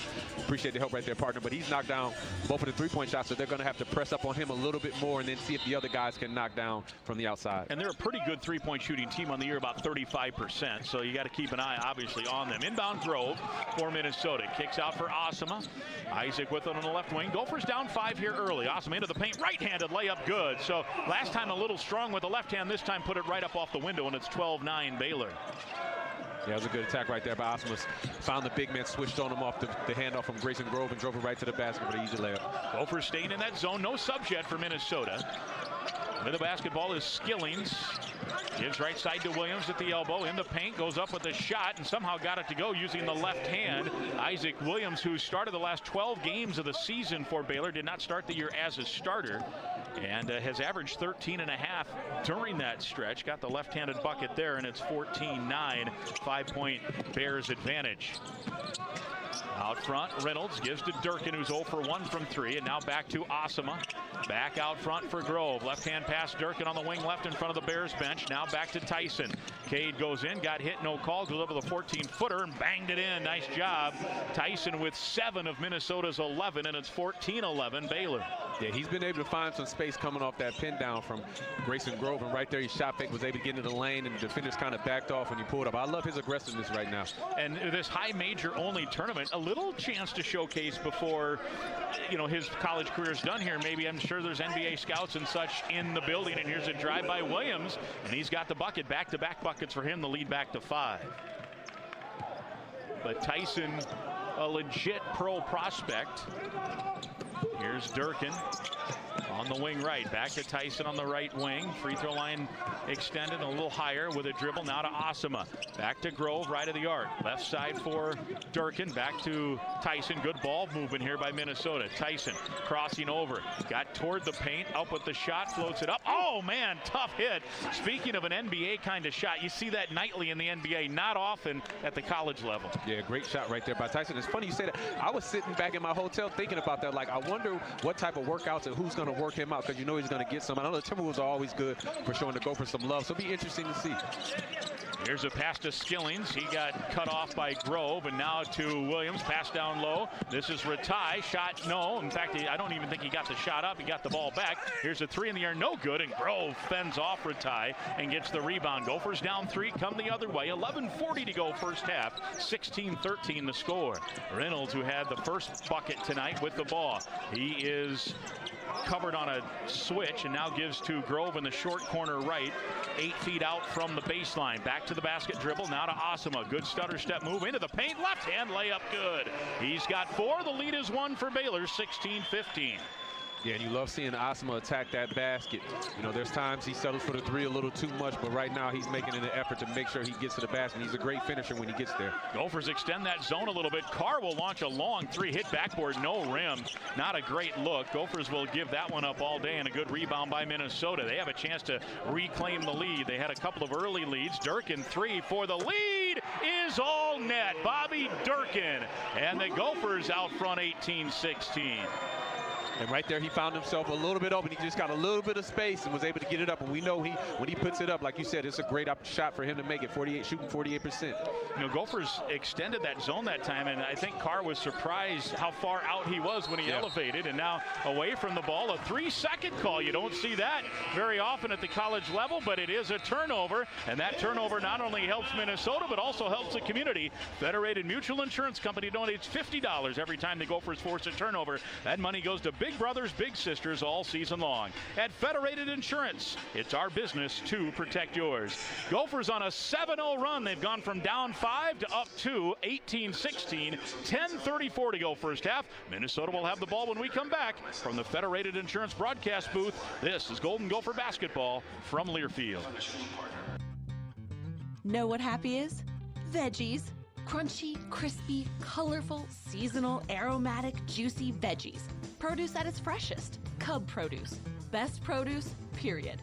Guaranteed to make you happy or will replace it. No questions asked. Because good produce makes veggie lovers happy. Just remember, fresh, happy. Stale, limp, and wilted, not happy. You want to make a veggie lover happy? Shop Cub for produce. And shop happy. It's the College Basketball Crown, live from Las Vegas, Nevada. This is Minnesota Golden Gopher basketball from Learfield. Marsden is a full-service building maintenance provider servicing Gopher Nation since 1952. Marsden has job openings throughout the Twin Cities area and is seeking motivated team members to join our crew. If you have a valid Minnesota driver's license and a reliable vehicle, we want you. Earn over $15 an hour working a full-time cleaning route in your neighborhood. Marsden offers benefits and training and is an equal opportunity employer. If you want a great job with great pay, join our ever-expanding team of building maintenance professionals by visiting marsden.com or call 651-641-1717. This is Mike Grimm for Washburn-McCreevy. 5 generations proudly serving the Twin Cities with distinct funeral and cremation services for over 165 years. Everyone at Washburn-McCreevy wishes new head coach Nico Medved and the Golden Gophers good luck this basketball season. Family owned and family operated since 1857, you can visit washburnmccreevy.com. Washburn-McCreevy and the Golden Gophers, proud of the tradition they've established.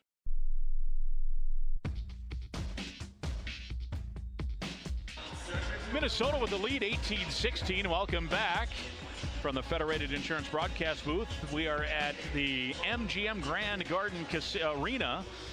Casino just down the road. College basketball crown. Gophers by 2. They're on a 7-0 run. M Health Fairview is Minnesota's home with the most top docs and was just recently recognized as having one of the top-ranked hospitals, 4 of the top-ranked hospitals in the state. Visit mhealthfairview.org to learn about world-class care you deserve right in your backyard. First sub of the game is coming in right now. That's Kai Shinholster. And the first sub of the game brought to you by the Minnesota Lottery. Ready to get in the game?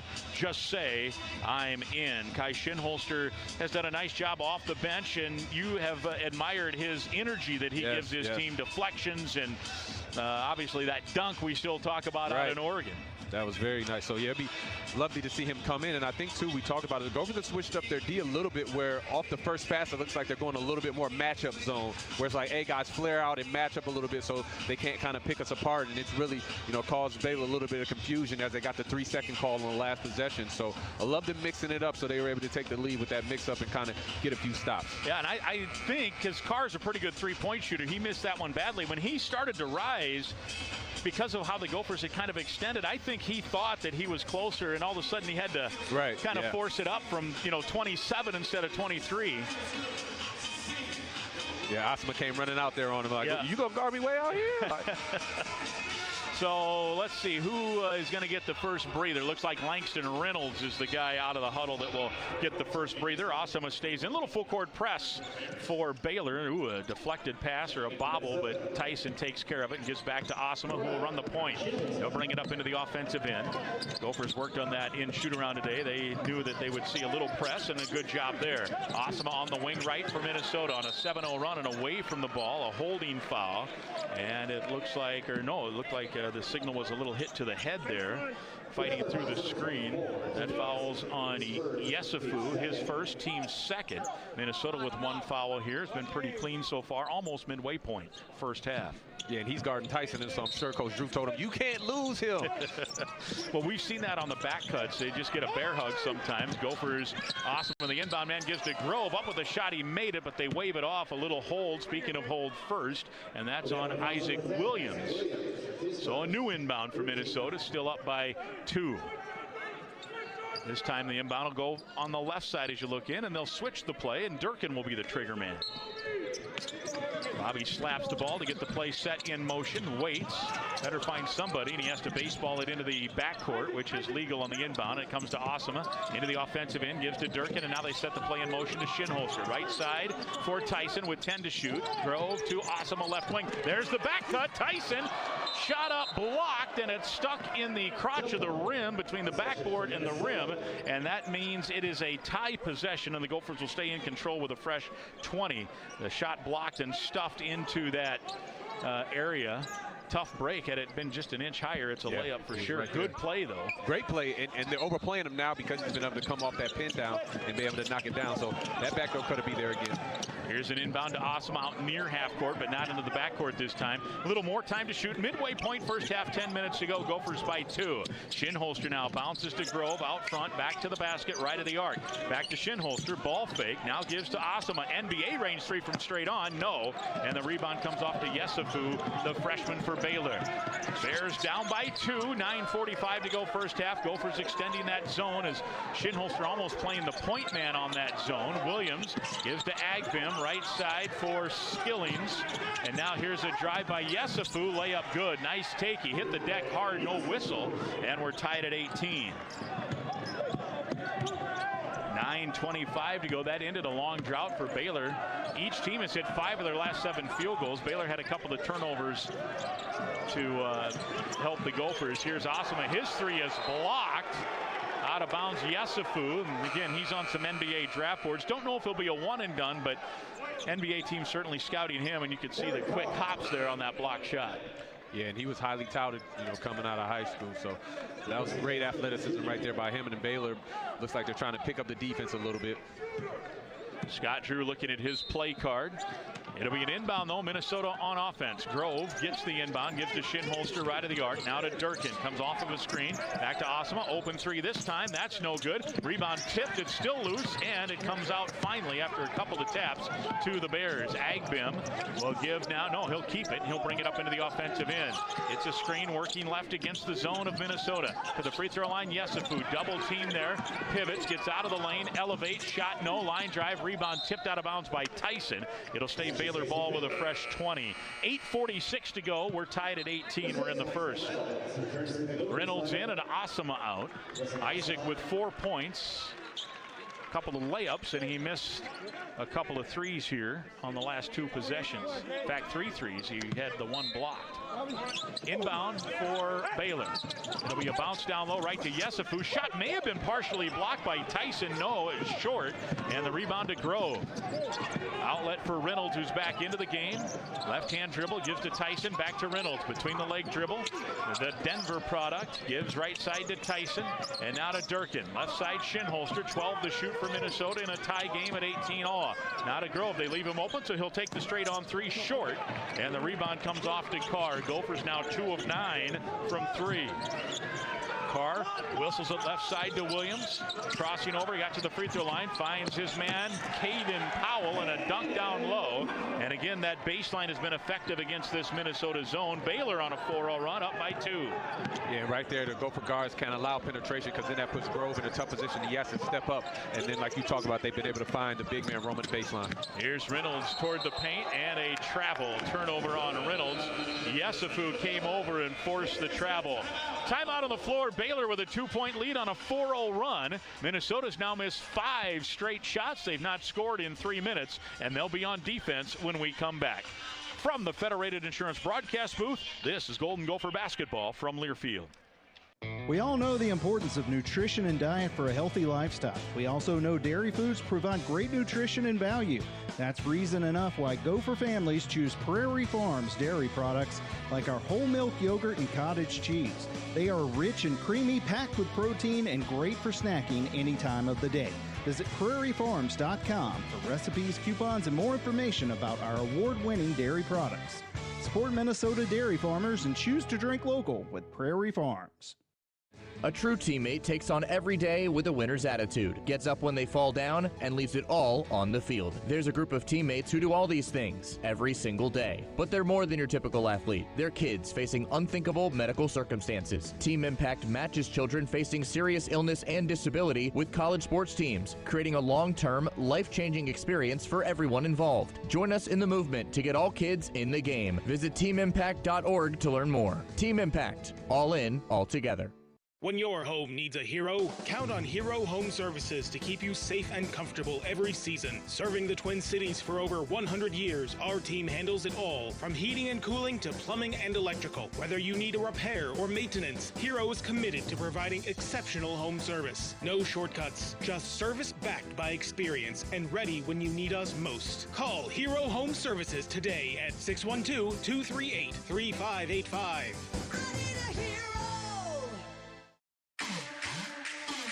Live from the Federated Insurance broadcast booth, this is Minnesota Golden Gopher basketball. Once a convent, now a decidedly unconventional hotel in the heart of St. Paul. It's the Celeste Hotel and Bar, combining serenity with every amenity. Enjoy evening cocktails in the bar and complimentary breakfast each morning. Go to CelesteSt.Paul.com to find out about this faithfully restored hotel and to book your simply divine stay. CelesteSt.Paul.com. Gophers down 2 now, 20-18. Baylor the lead. Welcome back to Las Vegas. 7:53 to play here in this first half. Baylor will have the basketball. Mike Grimm along with Al Nolan. Late night hoops back home 10:40. Still early for Vegas. 8:40 local timeout here. Yeah. What do the Gophers got to do here, Al Nolan? They went on a 7-0 run to take the lead, and now Baylor scored 4 straight. I think they need to continue what they've been doing on offense. They've been able to get some really good shots. 3-ball. Tyson's been hot. He's been able to get himself to the basket. Possibly if they do get a rebound with Reynolds back in the game, they possibly could push it up a little bit more. Maybe try to find Tyson running the wing, or Bobby Durkin trailing for a nice 3-point shot. But just trying to figure out, how to continue to play that 2-3 and not allow dunks and layups, because right now that's pretty much what Baylor has gotten is dunks and layups. They have 12 of their 20 points has been in the paint. They want to figure out a way to force these guys to shoot a couple more jump shots and see if they can knock them down. And we know we've talked about the success that this Baylor coaching staff has had in the heart of a Big Ten schedule when a team maybe has 2 or 3 days to prepare for a zone, because not a lot of teams play zone. I think that has been one of the benefits. You're not seeing the zone a lot. Oh, yeah. You got 2 weeks for this Baylor team. They've been working zone offense now for probably 8 or 9 days, I would think. Yeah, they have, and you can really tell they're putting the emphasis on that baseline runner. We saw Carr catch an alley-oop earlier, then we saw them get a 3 seconds when they tried to get Carr another alley-oop, and then we've seen a couple different passes. You mentioned it, where they got it to the free throw line, and then the guy turns and he finds the big man roaming the baseline. So the Gophers are doing a pretty decent job. Obviously they're only down 2 points, but want to see them we talk about have more active hands and maybe try to call some turnovers, and the guards have to make sure that they keep the perimeter players in front of them and don't put too much pressure on Grayson Grove down low. Rebounds even, 8 each, and Nico in the pregame, and really every pregame talks about transition defense. Neither team has a fast break point, so that's good news for Minnesota. Baylor 50% shooting, Minnesota 47%, and that's really the difference right now. A 2-point advantage here for the Bears, and they've got the ball. It's Williams kicking out to Agbin, who had the first 2 threes in the first 6 points for the Bears. And the Gophers are extending now a little bit with that zone, and Grove kind of following the big man out. Boy, it's physical down low. The big man of course, by the name of Powell. Into the paint is Williams, fadeaway 14-footer, and the rebound is back tapped by Powell, and it'll stay offensive rebound. Staying on this end, down in front of us, Agbim is to Yesufu, left elbow, working on Durkin, backing down, now to the elbow, double teamed, in some trouble, got away with an extra step, kicks out right to Carr, 5 to shoot, he takes it in, shot good, nice take through some contact, and Cameron Carr has 4, and it's a 6-0 run and a 4-point Baylor lead. Okay, so I just discovered that Cameron Carr is a leaper because he took off from the sign out there like he was going to dunk on Grayson Grove and then finish at the rim. It's pretty nice. Here's a back cut and a good catch down low, and a foul called away from the ball on the back cut. I think they get Osama with a block. Yeah, just a little too much. He was trying to get that back screen for Grayson Grove coming around baseline, and he did find him, but I guess the screen was a little too physical.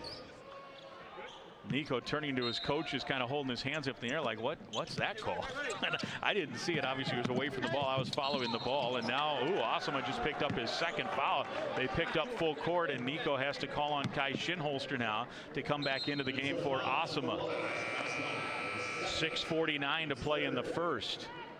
Well, that was 60 feet from the basket. I doubt that was, obviously Isaac didn't want to foul, but he got kind of caught up in trying to defend that play. Well, yeah, they're running this new like 2-2-1 press that they've put on and falling into their 2-3 zone, and so they usually have Reynolds at the key, but you're right, Osama doesn't want to foul right there. And Yesufu hits a shot out of the heart of the paint against the zone, and now it's an 8-0 run and a 6-point lead, 24-18, largest lead of the night for either team.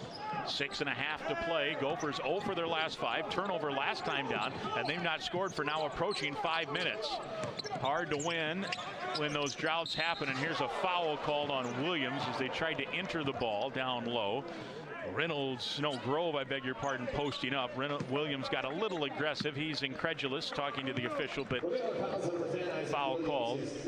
He has 2, and Minnesota with a fresh 20 will inbound down by 6 here.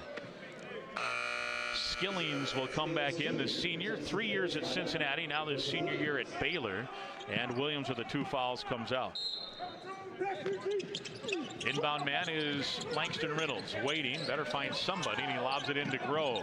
Grove quickly back to Durkin, now down low Reynolds, he's alone, layup, no, but he got fouled, and he'll get free throws. Langston Reynolds. Foul is on Agbim, and now foul starting to mount up a little bit here for Baylor. That's 3 fouls. 2 fouls on this possession. To the line will be Reynolds, who has improved so much at the line, up to 60%. Remember, in December, he was at 40%. He's done a great job. He really has put in the work, and it's paid dividends because he's knocked down some big free throws and had some big games from that free throw line for the Gophers. And he was at shoot around today, working free throws after it was all said and done. Free throw. Ooh, boy, we talked him up. That's the announcer jinx. That was a little hard. That was a little hard. A little hard. Yes. He takes a deep breath. And a second one for Reynolds. And that one is all net.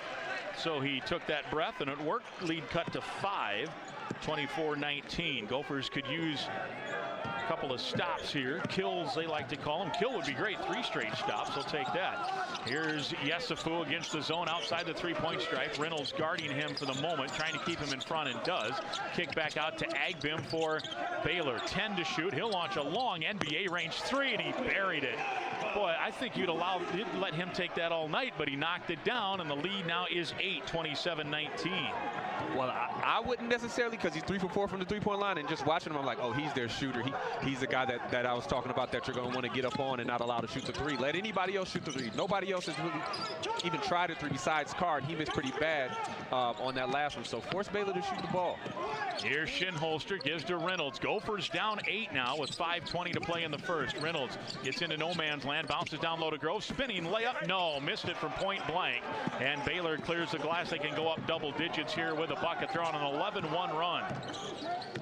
Gophers have not had a field goal in almost 6 minutes. The only point in that stretch, a free throw by Reynolds. Gophers extending that zone. Shinholster 35 feet from the basket against Agbim. Now they get it to Yesufu at the free throw line with 8. Elevates, 14-footer, rims, out, and Tyson hauls in the board for Minnesota. And he outlets for Reynolds, who will jog it up with a left-hand dribble. Now to Durkin, who's 1 for 3 from 3. Jab step, working toward the paint against Carr. Spinning in, has a height advantage, elevates, right-hand shot, too strong. Gophers just icy right now, 8 for 19 from the floor. And Baylor the rebound, and walking it up is Cameron Carr. Agbim's 3 for 4 from 3. Now driving into the paint. Kick out to Carr. He'll elevate for a 3 that's way short. And the rebound to Reynolds for Minnesota. He wants to turn and run. Transition opportunity goes in. Shot. No, they wave it off. And they call a blocking foul on the floor. Not sure why they would wave it off. It didn't go. It didn't count anyway. But that was certainly in the act of shooting here. And they're going to inbound instead. Wow. Yeah, I thought, all the continuation that they talked about within college basketball. He gathered himself. I mean, that's a shot all the way. Nico screaming at the official, and now the officials are going to talk it over here. They're going to have a meeting here. And they have said, Clougherty and Paskey say it is a non-shooting foul. The new rule, that's a continuation 100 out of 100 times. But that's fine. It'll be an inbound. Hit a 3 here. Reynolds lobs it in for Grove. Now to Durkin. Durkin on the right wing, waits. Reversing now to Reynolds. Takes it into the paint. Got shoved, shot up. Yes! And a foul. Or do they wave it off?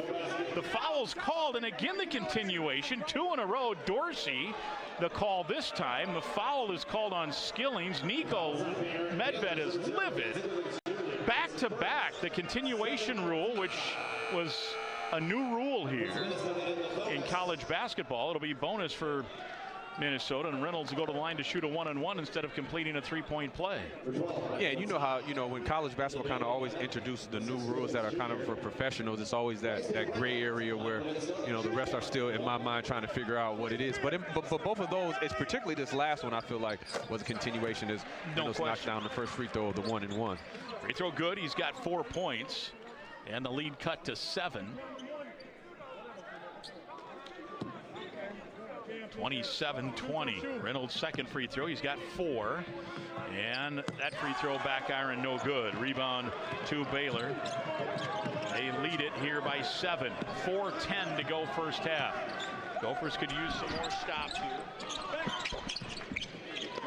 Agbim on the left wing. Reynolds out to challenge him. Ratai with it. Back to Agbim. Reynolds staying with him now, even though it's a zone. And now along the baseline. Ragbine, here's a long 3. That one's short, but the deep rebound to Ragtime. And out for Carr. Right side to Ratai. He goes in, missed the shot badly. Rebound tipped out of bounds off of Grove, and it'll be a 3rd chance for Baylor after the timeout. M Health Fairview is Minnesota's home of the most top docs and was just recently recognized as having 4 of the top-ranked hospitals in the state. Visit mhealthfairview.org to learn about world-class care you deserve right in your backyard. Timeout on the floor, 3:44 to play in this first half. Gophers have missed their last 7 shots. They trail by 7. This is Golden Gopher basketball from Learfield. Why do we say I'm into basketball? Because basketball's exciting. Like catching a t-shirt from a cannon or feeling the pulse of a packed arena. There's the in-your-face slam dunks, the highlight reel alley-oops, and the 3-point buzzer beaters. It all gets your heart pounding. Just like playing the lottery. Minnesota Lottery. I'm in. Must be 18 or older to play. It's the College Basketball Crown, live from Las Vegas, Nevada. This is Minnesota Golden Gopher basketball from Learfield.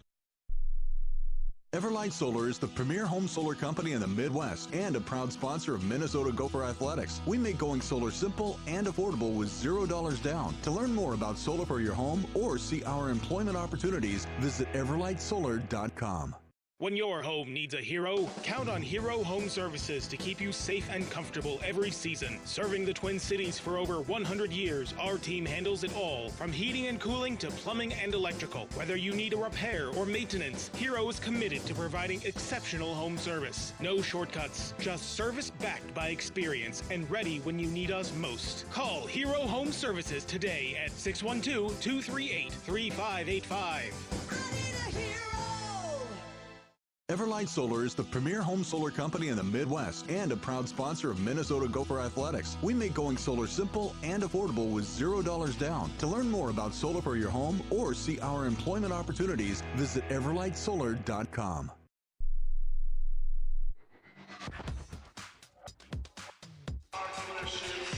Welcome back. Golden Gophers trailing by 7, 27-20, 3:44 to go in this first half. We're at the MGM Grand Garden Arena here in Vegas. And it's the college basketball crown. Winner of this one takes on Oklahoma, who beat Colorado in overtime in game 1 tonight. 2 more games tomorrow, and then the semifinals on Saturday. Stick around. Halftime, we'll talk with Brad Taylor, who's the vice president of men's basketball for the Big Ten. Nice of him. He's out here. Obviously, it probably didn't take a lot of persuasion to come to Vegas, but he came out, spent some time today with Rutgers, who plays tomorrow. Rutgers got in today, and then is at the game tonight. And then bigger duties for the Big Ten with 2 in the Final Four. He's flying tomorrow to Indianapolis for the Final Four, but he's going to stop by and join us, and we try to catch up with him. He's usually at a few of our games, and he's always been friendly, and high fives off the bus for the coaches and the players.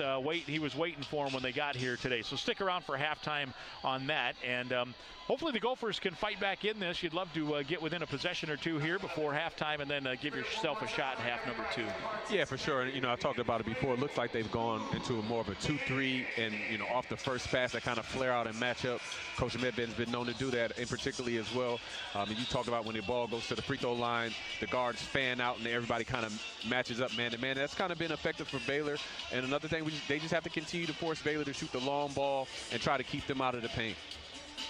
Out of the timeout, Osama stays on the bench with the 2 fouls. So Shinholster, Reynolds, Tyson, Grove, and Durkin, the last 3 of those, have played the entire half. Reynolds he got a rest on the first sub when Shinholster came in. And then when Reynolds came in, he came in for Osama for a minute, and then Osama, with 2 fouls in about 15 seconds, is out for likely the rest of the half. Here's an inbound to Carr, a long 3, rims out. That was a 27-footer, and the offensive rebound, Yesufu missed the putback and got fouled by Tyson, and Tyson did not like that call, and that's 2 on Tyson now as well. And Grove had the rebound, and he is talking to the official, thinking he may have gotten fouled once he had the rebound. Yesufu found the garbage down low, and on his putback rolled his body toward Tyson to draw the foul. Yeah, and it's physical down there. You mentioned it earlier. It's getting physical down there, so the Gophers are going to have to be prepared. Free throw good by Yesufu. Gophers took the lead at 18-16 back at 10:47. Gophers have gone now 7-18 without a field goal. Their only points, 2 free throws by Reynolds in that stretch. Yesufu hit them both. He's up to 6 on the night, and the lead now is 9, largest of the night, 29-20. Gophers had this same thing happen to them in Chicago in the second half, where they just went on this long scoring drought after leading Rutgers midway point, and then just a long drought. Here is Grove on the left wing, waiting, passing down low to Tyson, and he got held up, and he'll get free throws. Tyson amongst the top 25 in the country, free throw attempts and free throw makes. Fouls on Williams, and that's his 3rd. Wow, I'm surprised he came back into the game. He picked up his 3rd there, trying to hold up Tyson. So Cade, 83% foul shooter with 2 fouls, will go to the line to shoot a 1-and-1. Yeah, good play call by Coach Medved coming out of the timeout. He knows Tyson got it rolling, and they're in foul trouble. Got him down there to post up, was able to get himself to the free throw line. He's able to knock down the first one. He's in double figures with 10 tops on the floor, and Minnesota only points have been since that 10:18 mark, or 10:47 mark, have been free throws. 4 points, no field goals. 11 for Tyson. The lead is 7 for Baylor, 29-22. 3:20 to play here in the opening half. Carr out front. Boy, he has taken a couple of long threes. Ball deflected, and there's a turnover. Oh, and then it bounced right back to Agbim off of Tyson, who wanted to get out and run. So not a turnover. Yesufu with the shot high off the window, no good. Rebound tipped, it's loose, and Shinholster tracks it down. Here come the Gophers, down 7 with the ball. Reynolds, a hesitation move, gives to Shinholster. Ball fake, back to Reynolds inside the three-point stripe. Now backpedals outside the stripe to Tyson. 17 to shoot, under 3 to play in the half.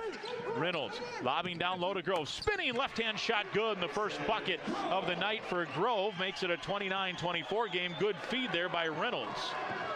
2:35 to go in the half, and the Gophers have cut it to 5. First field goal since 10:47. And they needed that. Ratai with it on the wing left. Gives on the left wing. Now back to Ratai. Missed the shot. Gophers back-to-back stops. Tyson the rebound. Quick outlet. Reynolds wants to run. Now he lets everyone else catch up. Gives to Tyson. Left side. Ball fake. Gives to Grove. Top of the key to Durkin. Open 3 from the left wing. Too strong. The weak side rebound is tipped. It's loose, and it comes off to Agbim.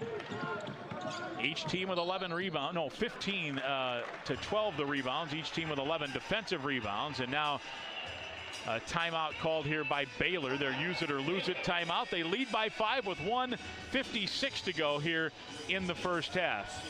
Dave Thorson having some words with one of the officials down there as the Gophers huddle up. I've noticed in this regime, the assistants do a lot of the talking during the timeouts with the officials. If there's need to be a message delivered, it's usually not the head coach. All right. Well, Thorson was with the last regime, too, so I guess he's doing the same thing down there now, huh? I see he done lost a lot of weight, too. Yeah, he looks great. No doubt about it. So, big defensive situation here for Minnesota. They're one of their last 9. Baylor's missed their last 7 shots now, and they haven't hit a field goal in the last 4:01. So, after a nice hot start, both teams have cooled off here a little bit.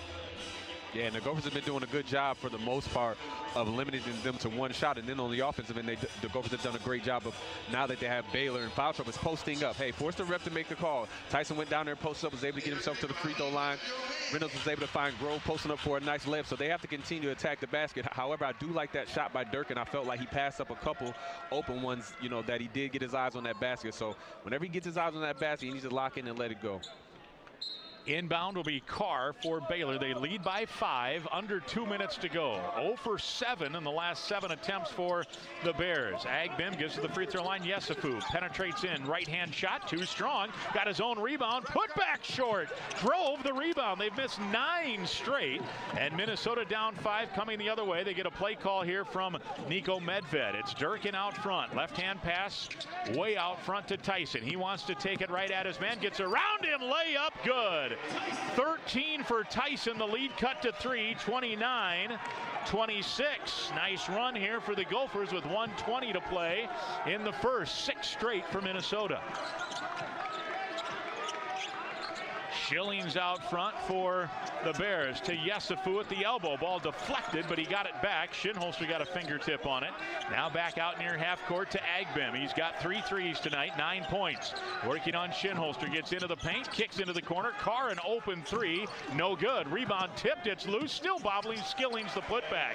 Boy, they just dispatched Grove down there trying to get the rebound, and Skillings gets the putback, his first bucket of the night, and that snaps the 6-0 run. The lead's up to 5, 31-26.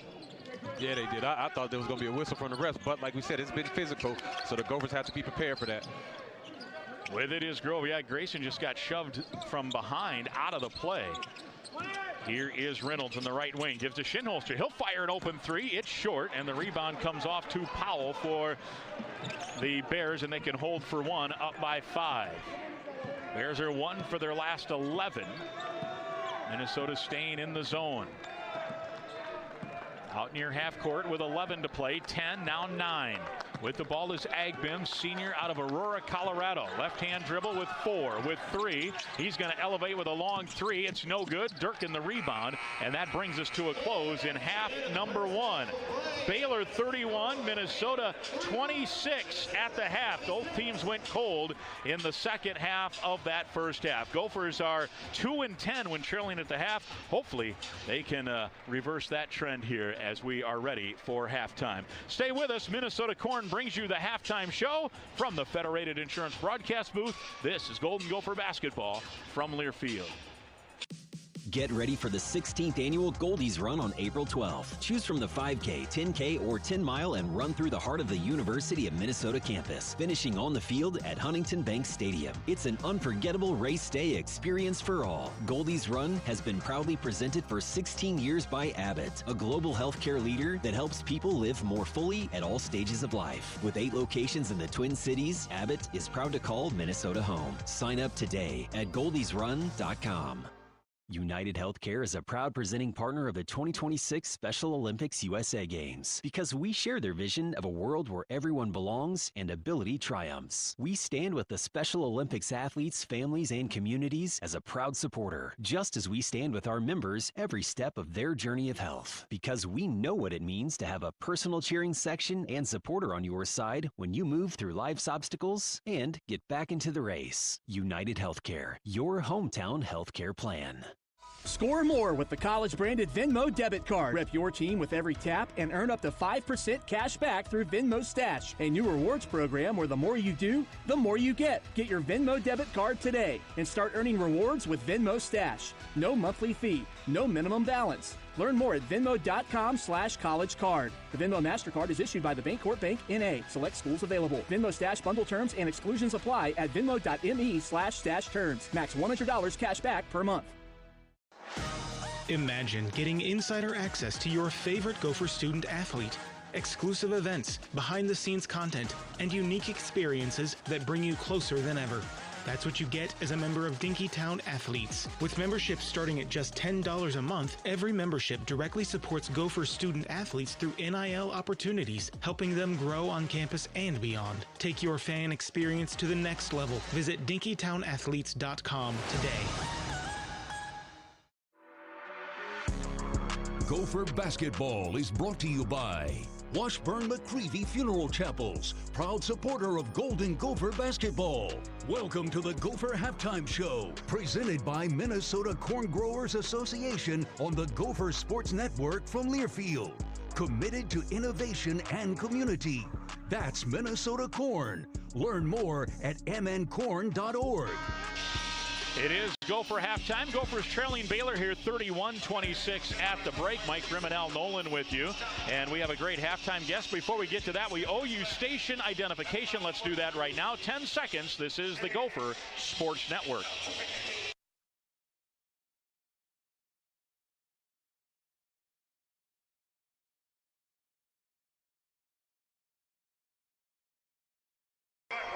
We're in Vegas. Brad Taylor is here as well. He's the Big Ten Vice President of men's basketball. Rough duty coming out to watch hoops in Vegas, huh? Good to see you. Good to see you, too. It's great being here, great supporting our teams. We've have had a great, successful postseason so far, and we're hoping to keep it going. Yeah, and it's always good. We catch up with you once or twice a year over the differing, venues. You get into Williams Arena. You were waiting on the bus. When the bus arrived, you were fist-bumping players, coaches, and I think that's all part of conference camaraderie, right? Yes, it is. That's something I always try to do when I'm on site, especially in a postseason, just, show them that I'm here to support them, and if they need anything, that I'm always there for them. And here you are. I know you mentioned to me earlier before we came on the air that you spent some time with Rutgers today. Won't get to see them tomorrow because you've got bigger fish to fry in Indy with 2 Final Four teams, but that's all part of it, too. I'm sure Coach Pike will appreciate seeing you as well. Yes, I knew that I was coming out to the Crown.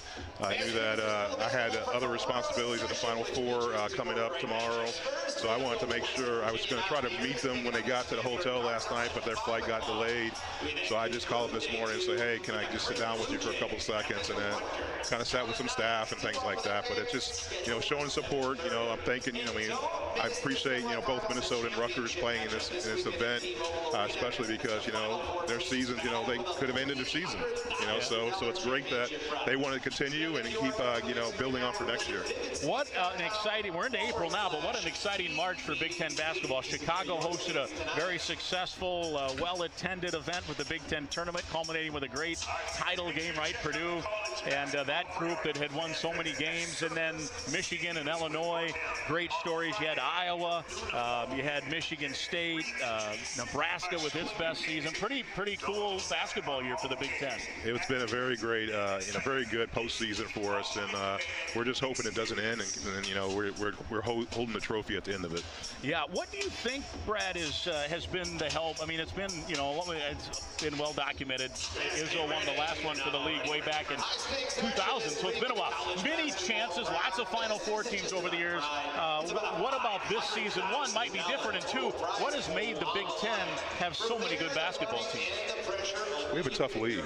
I think we know that we have a tough league, and when you get to hearing the TV and all the different ESPN out there talking about the other leagues that are not part of the our kind of networks. We've known we've had a great league, and it's just we're really showing it. And I think the teams are doing a great job. The coaches schedule hard during the non-conference, and they prepare themselves for the games at the end of the season.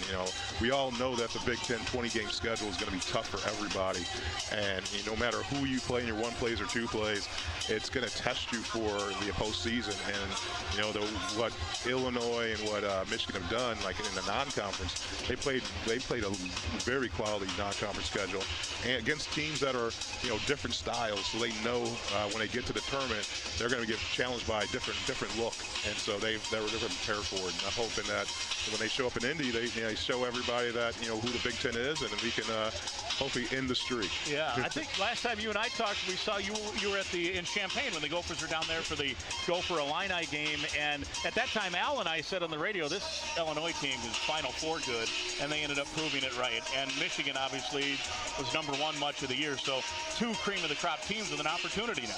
Very good opportunity, and against very tough opponents, but I think they're up for the challenge. Well, what kind of stuff will you be able to do and talk to, and what kind of things does the Vice President of Men's Basketball do in Indy now the rest of this week? When I get there tomorrow, I'm gonna go to practice. I'm gonna probably miss Illinois' practice because I land right during it. I'll try to get to the arena as soon as I can. Just kind of watch them, go through their media obligations, and then I'll also, wait for Michigan.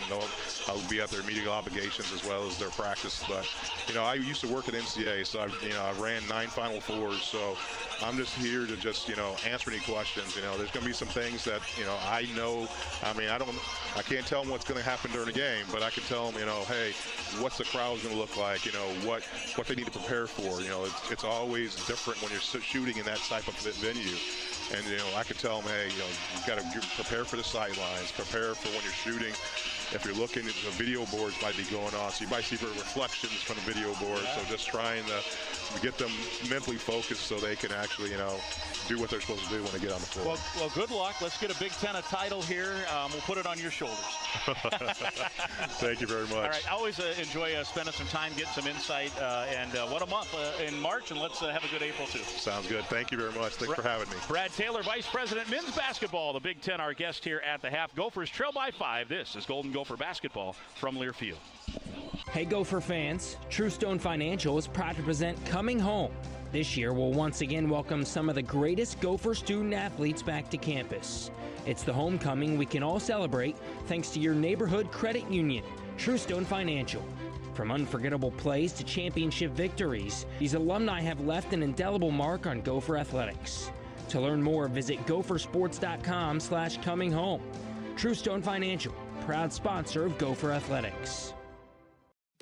Get ready for the 16th annual Goldies Run on April 12th. Choose from the 5K, 10K, or 10-mile and run through the heart of the University of Minnesota campus, finishing on the field at Huntington Bank Stadium. It's an unforgettable race day experience for all. Goldies Run has been proudly presented for 16 years by Abbott, a global healthcare leader that helps people live more fully at all stages of life. With 8 locations in the Twin Cities, Abbott is proud to call Minnesota home. Sign up today at goldiesrun.com.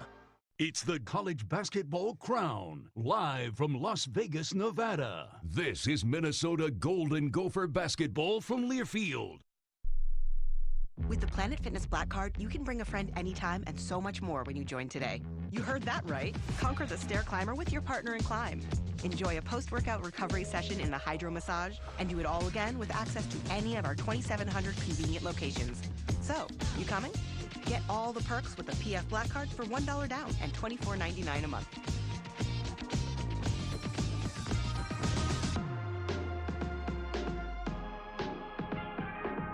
See club for details. Attention ranch dip lovers, your source for flavor has now arrived with Prairie Farms' new classic ranch dip. It starts with our award-winning sour cream blended with garlic, onion, parsley, and buttermilk to make a superior ranch dip that your taste buds will savor. Look for them at your favorite grocery stores and then visit prairiefarms.com for delicious recipes, coupons, and enter for your chance to win a dairy prize package. Support local dairy farmers with the delicious taste of Prairie Farms' classic ranch dip.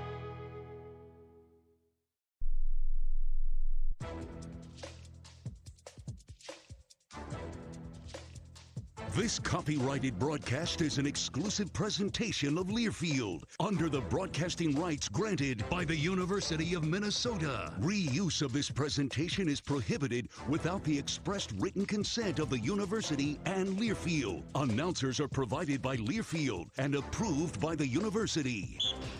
Minnesota Corn brings you the halftime show. Gophers trail 31-26 here in Vegas. Stay with us. The halftime show rolls on. This is Golden Gopher basketball from Learfield. Gopher fans know the power of a great team. M Health Fairview University of Minnesota Medical Center is ranked the #1 hospital in the Twin Cities by U.S. News & World Report. This is more than an award. It's a reflection of our team of doctors, nurses, and staff who deliver world-class care so you can be at the top of your game. As the official healthcare provider of Gopher Athletics, M Health Fairview is proud to serve people across the state. With Domino's Mix and Match deal, you can get 2 or more items for just $6.99 each. Like a medium pizza hot out the oven with pepperoni and sausage, bread bites brushed in garlic and Parmesan, oven-baked pasta, warm chocolate lava cakes, and sandwiches. Woo, that's dangerous. Only at Domino's. Prices higher in some locations. Ask for this offer. 2-item minimum. Prices, participation, delivery area, and charges may vary. Bone-in wings, stuffed crust, pan pizzas cost extra. Local stores set delivery fees and may charge extra for some menu items, crust types, toppings, and sauces. It's the College Basketball Crown, live from Las Vegas, Nevada. This is Minnesota Golden Gopher basketball from Learfield. You can guarantee yourself a Minnesota Maroon and Gold win when you sell your business with True North Mergers and Acquisitions. True North M&A is a local alumni-owned company and a proud sponsor of Gopher Athletics. True North M&A provides brokerage services to small businesses as well as mergers and acquisition services to companies up to $250 million in revenue. Are you thinking about selling? True North M&A helps you maximize your life's work. Visit tnma.com for a confidential conversation. Minnesota's largest seller of companies. That's tnma.com. This is Mike Grimm for Washburn-McCreevy Funeral Chapels and Cremation Services with 18 Twin Cities locations. Washburn-McCreevy is celebrating more than 165 years of serving Minnesota. When the time comes to remember a loved one and to celebrate life, let Washburn-McCreevy guide you. Go to washburnmccreevy.com to find out more. Since 1857, Washburn-McCreevy and the Golden Gophers, proud of the tradition they've established.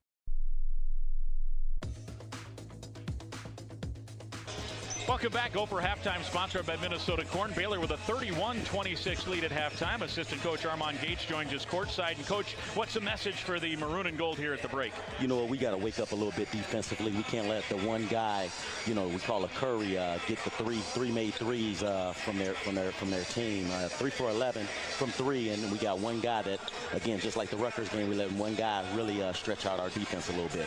Coach Gates, so do you guys switch up to 2-3 to try and get that done? Talk to us a little bit. No, you know what we're going to do? We're going to try to just make sure we know that personnel. You know, get up in him, make him dribble the basketball a little bit, and then to start off the half-court defense, we got our center. You know, used to playing Big Ten teams where they hit the high post early, but they don't have a guy in the high post. They're flattening out our defense and they're looking for the lob early. So we just got to recognize where everybody's at and definitely just communicate a little bit more on defense.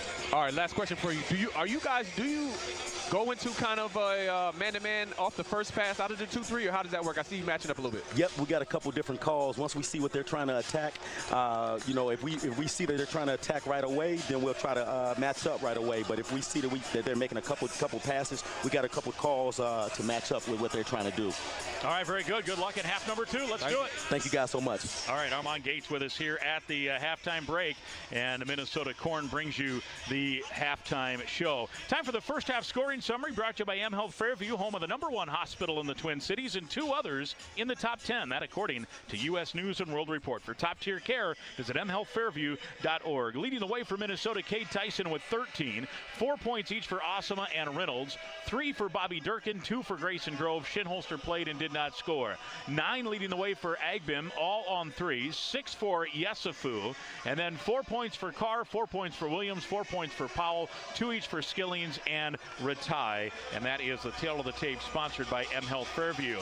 Cub Foods brings us the scoreboard, and the scoreboard sponsored by Cub. Cub, the official grocer of Gopher Athletics. 1 game already in the books. An overtime thriller in the first one. Oklahoma beat Colorado 90-86. The Sooners now await the winner of Minnesota and Baylor. So, Al Nolan, you heard what Armand Gates had to say. You watched the half. What's the key here for Minnesota? I think it's what he said about the matching up, so, they don't allow them to, knock down the 3. And then also he was talking about Grayson Grove, I believe, hit the 2 bigs down low on the blocks and trying to figure out not to let the ball get entered into the free throw line. If it does get entered to the free throw line, flaring out and then matching up. And I also want to say, Gopher fans, if you're still up with us, go get that guilty pleasure, go into the refrigerator and get that midnight snack and stay with us, all right? Little scoop of ice cream. Yeah. Pop some microwave popcorn. It's not going to hurt. Reward yourself for standing with the Gophers. Grab a bag of Old Dutch chips.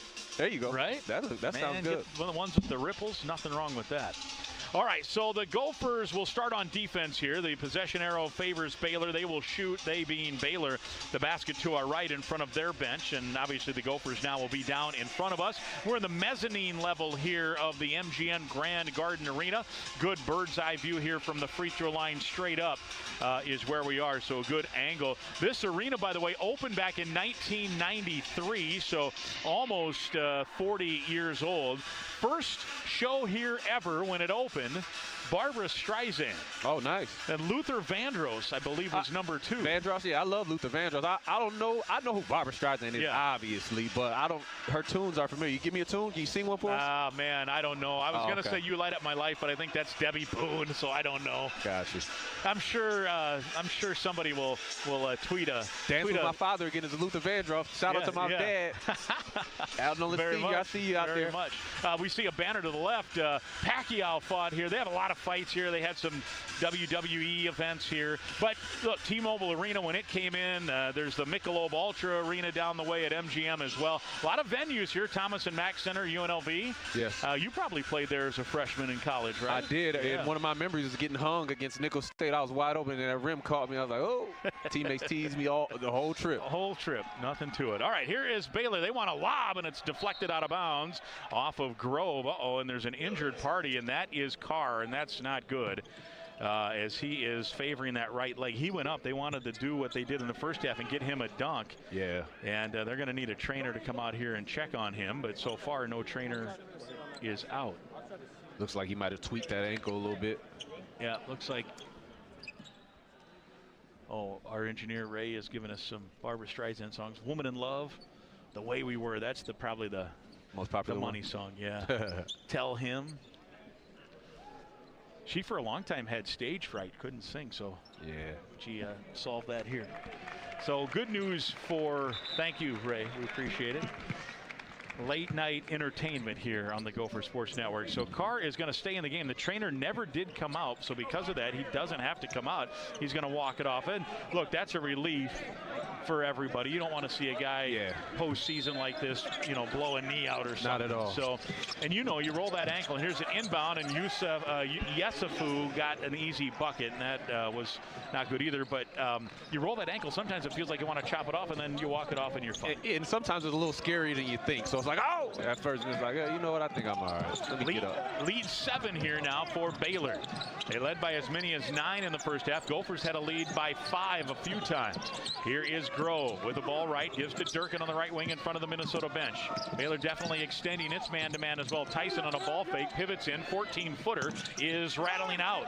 All but down, and then it caromed out. Rebound Baylor. Gophers with very few. Just one offensive rebound that entire first half. Pass right against the zone. Williams kick out. That's the man that Armand Gates was talking about, Agbim. He wants to drive and now kicks back out front for Yesufu. Now to Williams into the paint. Got bumped, lost the ball. off of Durkin's foot. It'll stay Baylor basketball with 10 to shoot. We're a minute into half number 2, and Baylor leading by 7.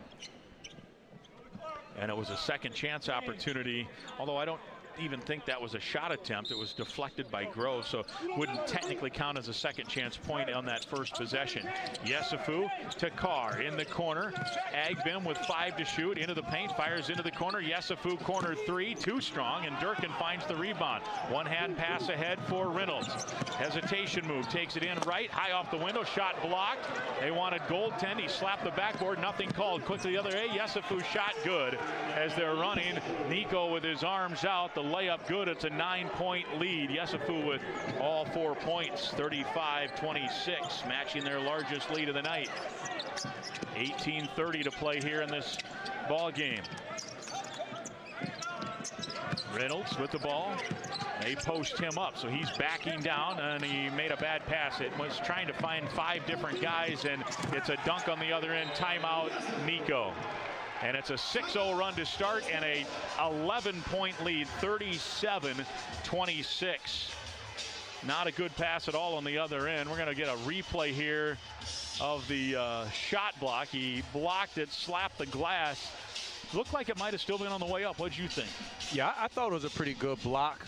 Initially, when Reynolds even went up for the layup, I was like, ooh, that's a tough layup. He's kind of far out. And then the guy went up and blocked it. But I thought it was a pretty clean block. The refs got that one right for sure. 18-11 to play in the game, and it's a 6-point start to the half and an 11-point Baylor lead. Stay with us. This is Golden Gopher basketball from Learfield.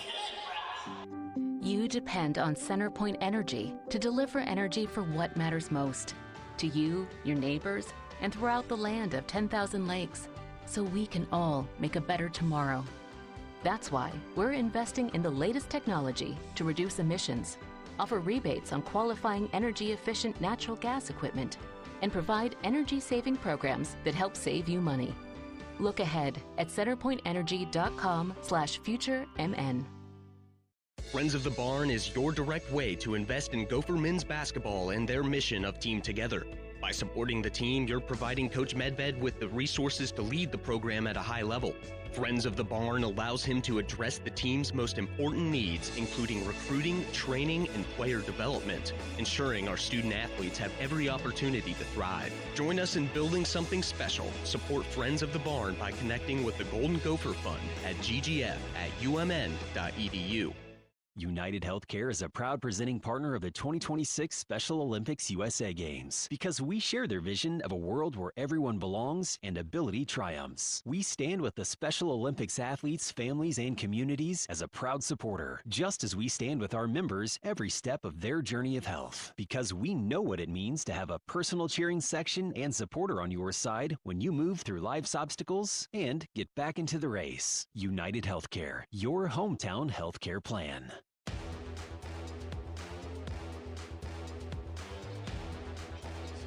Washburn McCreevy Funeral Chapels and Cremation Services, family owned and celebrating over 165 years of serving families in the Twin Cities and a proud supporter of Gopher basketball. Visit their webpage at washburnmccreevy.com. Welcome back. Mike Grimm and Al Nolan with you from the Federated Insurance broadcast booth. And a 6-0 start here for Baylor, and Yesufu has all 6 points. He has been a factor here early in this half.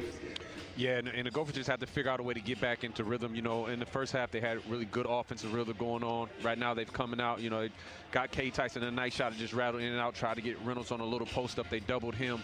So they just have to get back into the rhythm offensively, and then also, you know, they don't want to allow Baylor to get any fast break points, any easy ones. They want to make them work from all. Gophers will inbound in the backcourt after the dunk by Yesufu. Staying with their 5, and Baylor stays with their 5. Waiting for TV here now to come back. 37-26 the count. 18-11 to play. Goldie's here. He's having some fun down in front of us. He's having a lot of fun. He might be having the most fun in the building, to be honest with you. I think that'd be fun just for a night. Be Goldie. Yeah, nobody knows who you are. You can mess with everybody, and they got to, you know, it's funny, Goldie. You saw him put the gold tassel on the Baylor guy's hat. The pom-pom? Yeah. He had a gold pom-pom, and he went down to a Baylor fan during, was that halftime or maybe earlier in the first half, and put the gold tassel on the dude's head. Well, Nico Medved and staff, they looked pretty frustrated with that start. So I'm sure the message now is you got to turn it on here. Yeah, right? yeah. Dial in. Absolutely, and one of the things they have to try to get Reynolds going downhill. He hasn't, started out he was able to get a drive going, but he hasn't been able to get going, so I'm sure they're going to be looking to possibly try to get him some drives, get him warmed up. Made the first field goal of the game, and then that last field goal attempt that was blocked was the next shot he took. Now, he had attempted a couple and got fouled, but officially he's 1 for 2. He's got the ball now on the right wing, 3 to shoot. He's going to take a step left and just did get it off, missed the shot, and luckily he'll get free throws on it. 0.1 is where the shot clock stopped, so good timing there for Minnesota. And back to the line is Reynolds. Yeah, good attack, and that might help him get going, is getting himself to the free throw line, seeing that ball go in the basket, get the juices flowing. And then, like we talked about, he has to look for, if Baylor's going to be playing him where they back off and kind of pack in, he has to look for his opportunities in the fast break. 2 shots here for Reynolds. That's a 4th foul on Isaac Williams for Baylor. And he will be subbed out after this first attempt. Free throw on net by Reynolds. He's 3 for 6 from the line. Minnesota from the line. Now 4 for 6. I beg your pardon. Reynolds is 2 for 4. No, with that, he's now 3 of 5. Skilling's in. And Williams with 4 fouls will have to sit, we would think, for a while here. And free throw no good, so he is now 3 for 6. Williams the rebound, make that Carr the rebound. 10-point Baylor lead, 37-27. Baylor with the ball. Skilling's on the wing right. Zone for Minnesota. Left wing, Agbim. Reynolds comes out to challenge. Now to Yesufu has all the Baylor points here in the second half. They were looking for the lob, but they don't throw it. 8 to shoot now. Agbim. Double team. Kick out Yesufu. Doesn't want to take the 3, but does anyway. And he line drived it back iron, and Durkin a high for the rebound for Minnesota. They can make it a single-digit game. They trailed by 5 at half. Durkin straight on 3 in rhythm. Short. Deep rebound to Grove. He'll kick back to Durkin. Now to Tyson. Corner 3 left side. No. And the weak side rebound, Yesufu. He wants to run, and now he'll slow it up. He had that first step and then saw that it was all Gophers for the moment. Transition defense was good, and now they'll go into the half court. Yesufu at the elbow right. Jab step. Gets into the paint. Now forced outside the paint. Good job there by Tyson. Now to Agbim, and he knocked down the 3. That was well contested, too. And he knocks it down, and it's 40-27, largest lead of the night. Second half, it's 9-1 Baylor. Yeah, he's the only Baylor player that's knocked down a 3. And now a turnover. Osama tried to drive and bounced it off his foot. Yesufu the other way. Layup good. And it's all Baylor now. A 15-point lead, 42-27. 16:10 to play in the ball game. Minnesota's going to have to heat it up. They are 0 for 4 in the second half. Here's Osama a 3 that's too strong. Durkin the offensive rebound and a second chance opportunity. Tyson gives back to Osama. Now to Grove out front. Only the second offensive rebound of the half and third of the night. Durkin a 3. That's too strong. Icy are the Gophers, 2 of 15 from 3. And the rebound to Skillings for Baylor. Going to be tough for Minnesota if they're not hitting threes. And 13% right now from 3. 0 for 4 here in the second. Yeah, that rim's unforgiving right now. Agbim goes around, and a foul, and that's a third on Osama. And that brings us to our first media timeout of half number 2. Osama's third. We'll see if he has to come out. 15:33 to go. Gophers down 15. They've been outscored 11-1 to start the half. 42-27 the score. From the Federated Insurance broadcast booth, this is Golden Gopher basketball from Learfield. Prairie Farms is a proud supporter of Gopher Athletics and the Student Athlete of the Month. Each time you purchase Prairie Farms dairy products, you are supporting local farm families right here in Minnesota. We're committed to providing the highest quality, award-winning dairy products for your family to enjoy. Visit prairiefarms.com for recipes, coupons, and enter for a chance to win dairy prize packages. Support Minnesota dairy farmers and remember to drink local with Prairie Farms. Imagine getting insider access to your favorite Gopher student athlete, exclusive events, behind-the-scenes content, and unique experiences that bring you closer than ever. That's what you get as a member of Dinkytown Athletes. With memberships starting at just $10 a month, every membership directly supports Gopher student athletes through NIL opportunities, helping them grow on campus and beyond. Take your fan experience to the next level. Visit DinkytownAthletes.com today. With the Planet Fitness Black Card, you can bring a friend anytime and so much more when you join today. You heard that right. Conquer the stair climber with your partner in climb. Enjoy a post-workout recovery session in the hydro massage and do it all again with access to any of our 2,700 convenient locations. So, you coming? Get all the perks with the PF Black Card for $1 down and $24.99 a month.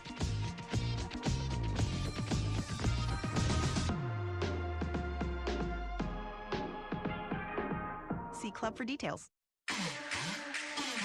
Live from the Federated Insurance broadcast booth, this is Minnesota Golden Gopher basketball. Rough start to the second half for the Maroon and Gold, 42-27, an 11-1 start for Baylor. Yesufu has really gotten it going. They hit a contested three, and the Gophers now have dug themselves a little hole here. Yeah, and they're going to have to figure out a way to get something going to the basket, possibly. You know, both teams are kind of struggling from the three-point line besides Agbig. But other than that, they're going to have to figure out a way to get to that basket, try to get some layups, to try to get themselves again to that free throw line, seeing as the jumpers aren't falling. And we talk about it, you know, one of the things with the Gophers, if they're shooting that ball, we're hard to beat. If we're shooting that ball well, but if we're not, then we have to figure out other ways to try to win the game. Yeah, 2 of 15 from 3, 0 for 4 here in the second half. And they hit 2 of their first 3. Durkin and Tyson early hit a couple, and it's been a minute since, figuratively, not literally, since the Gophers have hit one from deep. Baylor 4 of 14 from deep. All 4 makes. Agbim, as Al mentioned, he's 4 of 7. Rest of the group is 0 for 7. But Gophers now trying to fight back from down by 15. And they have come from behind to win a few times this year, but the ball will have to start going through the hoop here for sure. Winner tonight will take on Oklahoma in Saturday's semifinal. Tomorrow, 2 more quarterfinal games. This, of course, a quarterfinal and 8-team event. And West Virginia is in the field. They're taking on Stanford in the first game tomorrow night. And then it's Rutgers out of the Big Ten taking on the Creighton Blue Jays, who Craig McDermott in his final, whenever it's over, because he's stepping away at the end of the year. So they could ride it all the way to the championship, or if they're done tomorrow, that will be it for him. And what a career he's had. His former protege, Ben Jacobson at Northern Iowa, took the job at Utah State this week. Okay, nice. Kyle Green takes over for the Panthers, a former Northern Iowa assistant, now at Iowa State. They had a great year, and he's going to take over in Cedar Falls.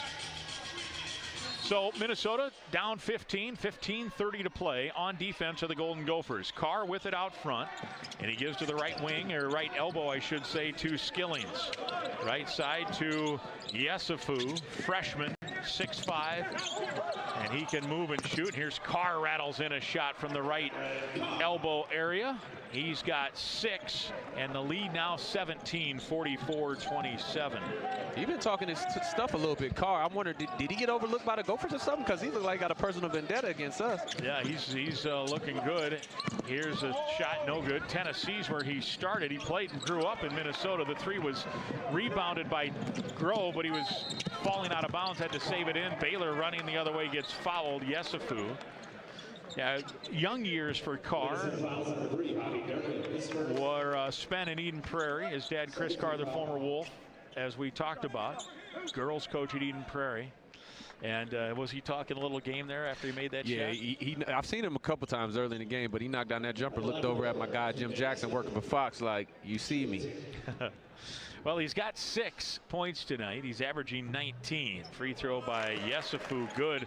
Yesufu has kind of taken this game over now. He's up to 15 points, 9 points here to start this second half, and they're on a 14-1 run He can give them a 19-point lead. He missed it, and Tyson the rebound. So it's an 18-point advantage, 45-27. Just too long of a scoring drought here. Gophers led this game 18-16. This is a 31-9 run. Tyson with a long three. It's no good, and Minnesota's now 2 of 17 from 3. Rebound to Baylor, and bringing it up is Agbig.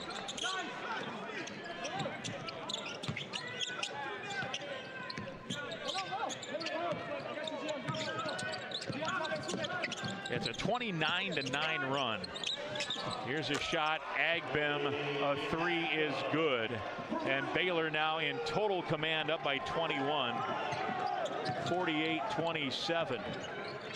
14:05 to play. Gophers with just a free throw in the second half. In fact, they have only 2 field goals since they led 18-16. And there's Durkin. Maybe that'll get the guys going. A 3 from the left wing, and it's 48-30. The lead back to 18. Baylor's 4 of its last 4. They've outscored the Gophers 17-4. 32-9 run there since Minnesota led 18-16. Here's Agbim. He's got 5 threes and 15 points. Gives left side to Yesufu with 3 to shoot with 2. Working on Reynolds with 1. Elevates, baseline jumper too strong. Tyson another board for Minnesota. He's got 6. He wants to go coast to coast, and he got fouled, or a blocking foul. I thought for a moment it looked like he was going to signal tie ball, which made no sense, but he was signaling block. It'll be an inbound for Minnesota. Yeah, and I like Tyson right there, you know, taking it to the basket off the fast break, and that's what the Gophers are going to have to do, not allow Baylor to set up their half-court defense and speed up this game and try to, you know, make it more possessions, get a couple turnovers, and, you know, try to get this crowd into it and close this gap to 10 points and maybe have a chance. They got to get the offense kicked in. Gophers 3 of 18 from 3. Reynolds to Tyson.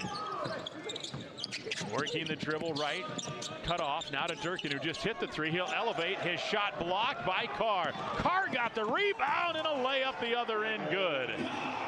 Boy, that is some athleticism. Blocked the 3, got the rebound, and it's a 20-point lead as he went coast to coast, 50-30. Yeah, and if I'm Cade Tyson, I'm going down shooting. Yeah, he kind of passed up an open look there, didn't he? Yeah, he's been the only guy that can kind of consistently get to the basket and put the ball in the hole. So when he catches it, he needs to be looking for his shot.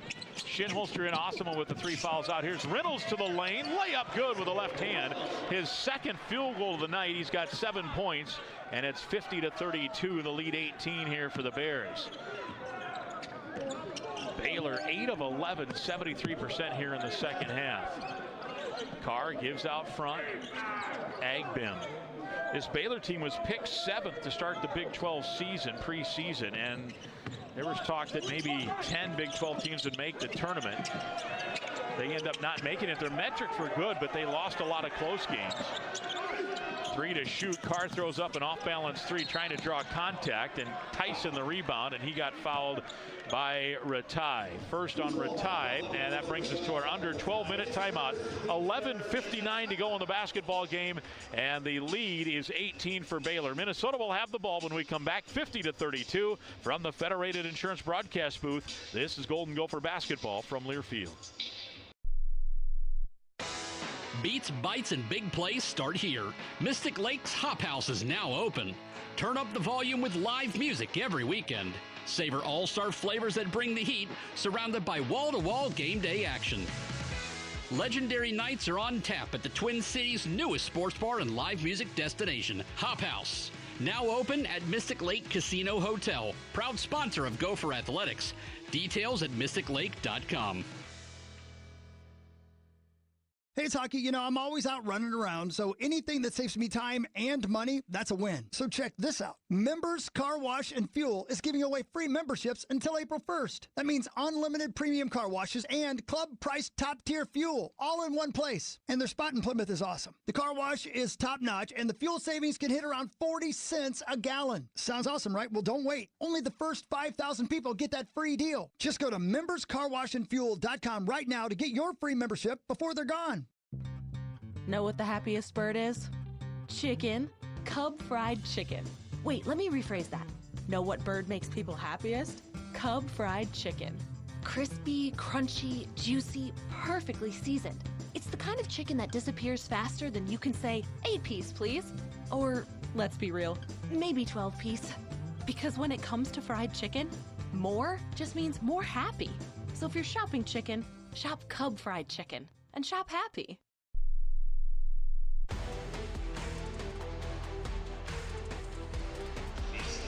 The Celeste St. Paul Hotel and Bar is a faithfully restored former convent in the heart of the city. Relax in your room or cloister in the bar and always enjoy complimentary breakfast. A hotel devoted to you like none other. Go to CelesteSt.Paul.com to book your stay. And don't forget, for Gopher games and other U of M events, the Celeste is a simple Green Line train to campus. Welcome back. Mike Grimm and Al Nolan with you from Vegas. 11:59 to go, and Minnesota has dug itself a hole here, being outscored 19-6 in the second half, 50-32 the count. Durkin hit a 3, but Minnesota still just 3 of 19 on the night from 3, and it's just going to be tough sledding if they can't. I mean, they're going to have to now really start knocking them down to get back in it.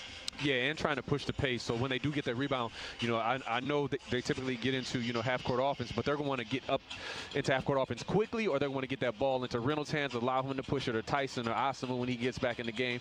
But they're going to have to pick up the pace to try to get back in this one with Baylor. Can't be a slow-down game. Can't be a half-court, you know, methodical game. It has to be you kind of got to make it ugly sometime. We're trying to get some steals and some turnovers. Yeah, Gophers led at 18-16 back at 10:47 of the first half, and just 3 field goals since. They've got 5 made free throws as well. It's a 34-14 run since that time for Baylor to go from down 2 to up 18. They led by 21 after a 3 earlier at 48-27. And similar, you know, it wasn't quite this long of a drought, but they went in that drought in Chicago in the second half against Rutgers as well. Yeah. And Tyson's played every minute. Grove has played every minute. Durkin has played every minute. Shinholster, Reynolds, and Osama have kind of... Osama with foul trouble has had to sit much of that first half. Yeah, I guess he's still sitting now. What are they trying to save and make sure he don't get injured? 3 fouls on Osama. Gophers total fouls tonight, 6. He's got half of them. Yeah, I don't know. They will need him at some point tonight. He's got 4 points all in the first half. Inbound for Grove, right back to Reynolds, and he'll jog it up. Shovels off now for Tyson to Durkin. Durkin back to the basket, back cut. Tyson leans in, got fouled, and he'll get 2 free throws. Yesufu didn't think it was a foul. He turned to twirl his finger like he wanted a review. That is not reviewable. No, he had his head on his back. Yeah, held him up as well. Yeah, he might have got him clean up top, but down below he was pushing on his back. But a great play out of the timeout to get to Durkin, and then, you know, they're playing up on Tyson, so he got the back cut on. You know, we mentioned in our ad lib in the pregame, James Nanji is a freshman for this Baylor team. He's not played tonight. He's played in 17 games. He was a midseason ad. This is a first in Gopher history. First time the Gophers have ever played somebody who was drafted by an NBA team. He was a second-round pick of the Pistons in 23, but played professional overseas. And with this weird and wild, wacky stuff, Baylor said, hey, overseas pros have been able to sign forever, and they went and got him midseason. He hasn't been a factor, but pretty interesting. Now, he hasn't been in yet and may not play tonight. He's played sparingly. He's averaging just a point and a half, but that was pretty controversial. And here's a ball. Oh, and a foul on a potential steal. And it looks like they're going to get who? Durkin or Grove. Grove is first. And I'm not against that. You know, I actually appreciate them trying to figure it out, because right now the overseas players have too much of an advantage to be able to come up, play professional all their lives. You know, wait till they're 29 years old and come over here and play college basketball, and everybody be like, oh my God, they're so great. It's like, bro, he's been able to play since he was 6 years old, play professionally. So it kind of put the American players at a disadvantage. And of course, now some college teams try to sign G League players, and the Alabama situation, one of those. Here's a shot, and good by Yesufu. He is showing, if there are NBA scouts, you got to figure there's a few in this building. He's showing that he is a future pro, that's for sure. He's now up to 17. He's got 11 here in the second half. Tyson up with a shot, got fouled and put it up and good. That foul's on Powell. And that's what we talked about. He's going to have to be aggressive. He's going to have to try to carry the load. He's been the most consistent player for the Gophers tonight, so he's going to have to continue to look for his shot, and the teammates need to look for him as well. 52-35. Lead down to 17, and a free throw coming here for Tyson.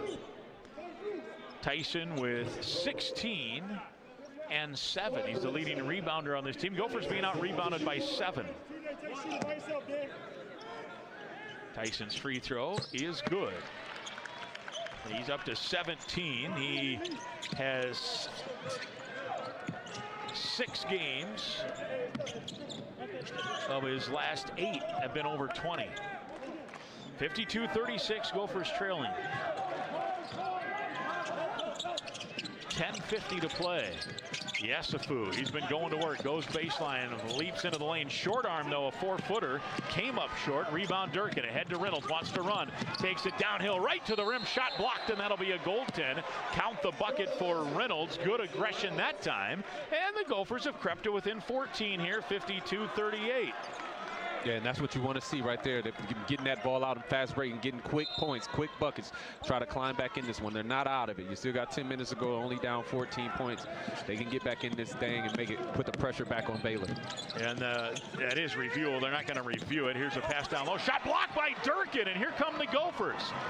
Oh, and a high dribble and a carry. Oh, man, Reynolds wanted to pass it to Shinholster in the corner and then lost the handle and had to get under the ball to bring it back down. So a carry just before the pass. Osama, by the way, back into the game. And getting a breather here is Grove. Boy, that's a tough one. A bucket there cuts it to 12. And you're starting to think on a different kind of playing circumstance. You're starting to think UConn Duke maybe a little bit. You just cut away, and you know, make them nervous, like you said. Here is Cameron, or make that Powell, I beg your pardon. Powell gives out front, not a Cameron Carr. He'll drive into the paint, floating shot, short, rebound, tipped. A good job by Osama to keep it alive to Reynolds. Here comes Minnesota. Tyson, oh, he had an open 3 and again passed it up. That would have cut it to 11 if it goes. Instead, passes off to Shinholster, not to Osama, back to Durkin. Tyson with 17. Reynolds with the ball to Durkin on the right wing. Back to Langston. Good hesitation move. He takes it in. His shot blocked. They wanted goaltend, no call. Gophers retreat to defense. Agbem pass down low. Powell working on Tyson. Pivots. Hook shot. That one is good. A size mismatch there, and Powell has the bucket. So a 4-point swing there, 54-38. Baylor. Yeah, and that's kind of why, you know, you want to shoot that shot in rhythm that we talked about with Tyson. Even if he's covered a little bit, hey, you're trying to come back, you've been hot, but then, you know, you hold it out and, you know, kind of take all day to run around as Osama gets fouled driving to the rim, but, you know, they go back into the half-court offense and run off 20 seconds of shot clock and then aren't able to get a bucket or even a better look at that. Yeah. So that's a tough one, but... There's a good block by Carr. Watching the replay, he pinned it against the backboard, which you can do if it's on the way up. It was close, but I think it was on the way up. Interesting, you know, rule. If it was called goaltending, Scott Drew could ask for a review or a challenge, as Osama missed the first free throw. He'll have 2, so he's got a second. But if it's not called goaltending, there is no challenge or no appeal on that play. Yeah, he's been hard on his shots all night long, Osama, that is. Oh, and that one he tried to make up the difference and way short. Missed them both. Minnesota 7 of 13 at the line. Rebound Baylor. And the Bears are up here by 16 with the ball. Gophers got the stops they needed there for a minute. And they got a 3 from Durkin and 3-point play or free throws by Tyson. Here's a pass into the corner. Carr, a wide open 3. It's too strong. He's an 0 from distance. Rebound to Reynolds. He has it at the center of the floor, gives to Osama, now to Tyson. There's an open 3 from the left wing, and it's too strong. Rebound Shinholster, second chance opportunity to Durkin. And now back to Shinholster, to Reynolds. Wants to drive, takes it right at Powell, goes up with a shot, and it's good. Second chance opportunity there for Minnesota, and that is our second chance for Hunger. Second chance for Hunger, sponsored by Affinity Plus. Every second chance point scored all season. Affinity Plus donates $25 to Second Harvest Heartland. Down to 14 again, 54-40, 8:20 to play. Reynolds now with 11 points, and here's a steal. Tyson into the offensive end, takes it right at Carr, up with the shot, good, no whistle. What a finish. Could have been an and one, but he got the bucket, and the lead 12, 54-42, and the Gopher fans across the way are cheering the way, and timeout Scott Drew with 8 minutes, now 7:59 to play. Minnesota's cut it to 12. They've hit 5 of their last 7. Stay with us from the Federated Insurance broadcast booth. This is Golden Gopher basketball from Learfield. Gopher fans, this is Mike Grimm. As a business owner, you understand the importance of protecting your reputation, workplace, employees, and financial assets. Our team is ready to help yours by creating a custom lineup of industry-specific coverages and risk management services to help you stay at the top of your game. Contact your local Federated representative for more information. Federated Insurance. It's our business to protect yours. Proud partner of Golden Gopher Athletics. Hey Gopher fans, Bobby Durkin here from Minnesota men's basketball. In our program, championship culture is built on toughness, trust, and showing up every day to do the work. That's why I'm proud to support the True North family of companies. True North invests in elite teams, like the championship team at True North Mergers and Acquisitions, Minnesota's largest seller of companies. To learn more about True North and their family of independently owned companies, visit thetruenorthfamily.com. That's how champions are built. Gopher fans, make the most of your stay in the Twin Cities by staying at the Gopher Athletics Preferred Hotel, Courtyard, Minneapolis downtown. Our preferred hotel offers convenient location, competitive pricing, and a wide variety of amenities to suit any Gopher fan. Visit gophersports.com/preferred hotels for more information and to book your next stay. Courtyard, Minneapolis downtown is a proud sponsor of Gopher Athletics.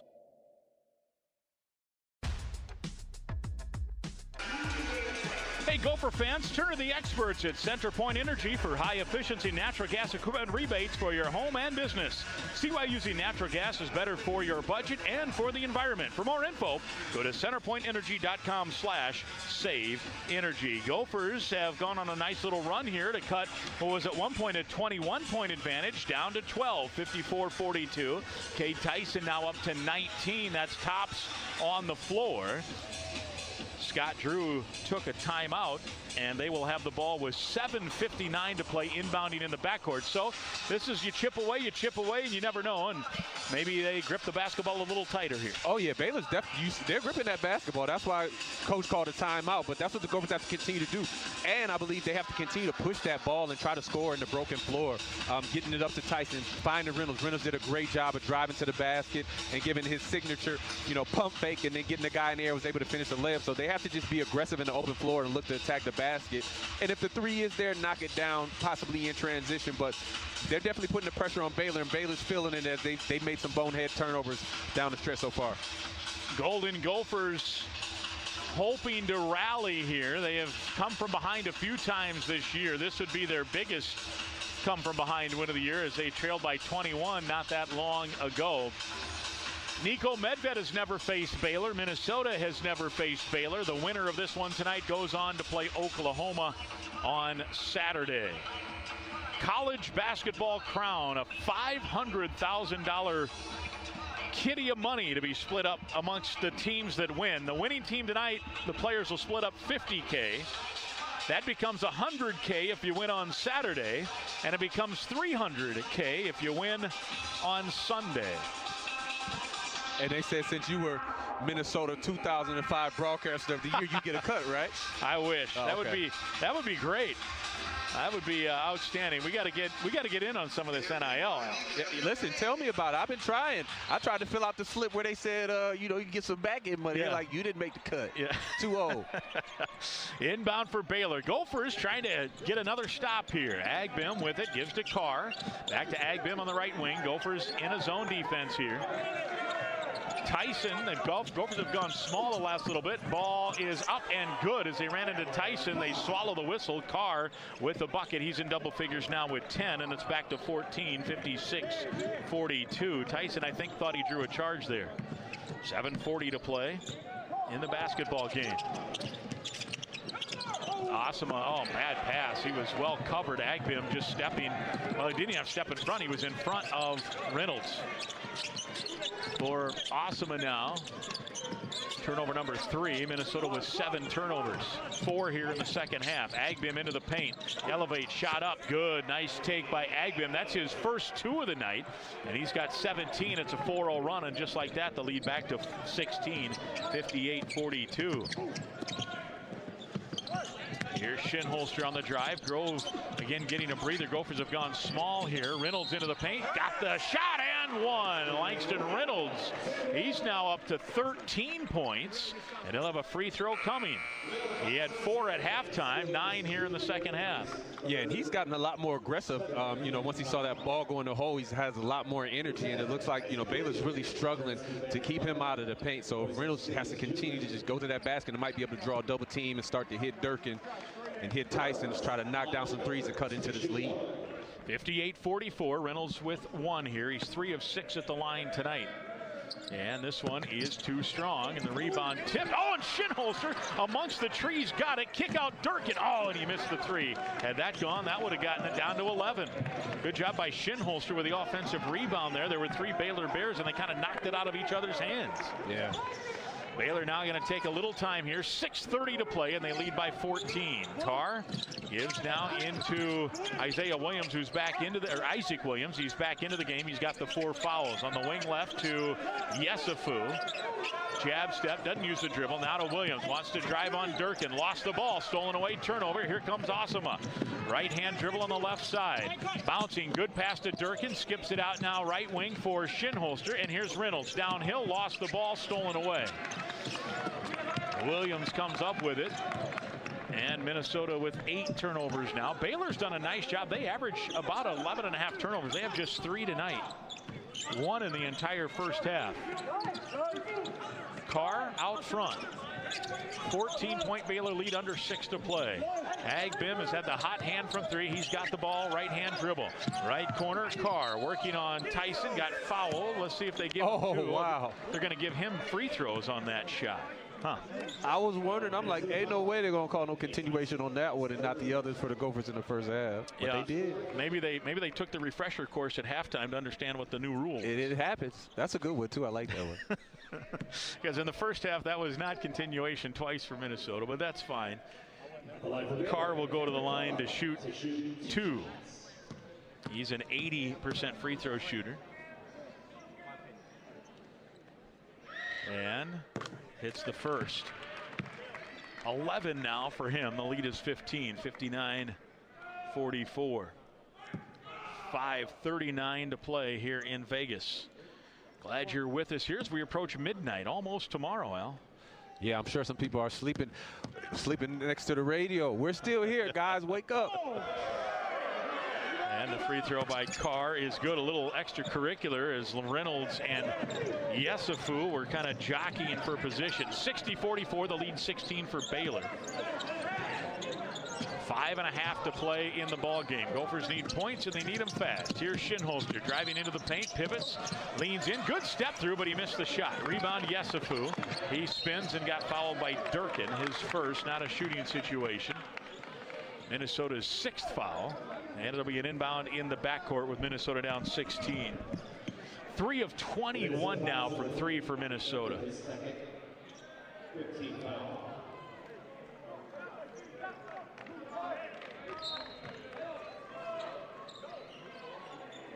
Inbound in the backcourt to Agbim. He's out of Aurora, Colorado. You got to figure he and Reynolds are familiar with each other, both the Denver area. Agbim had a unique journey. Wyoming now to Baylor.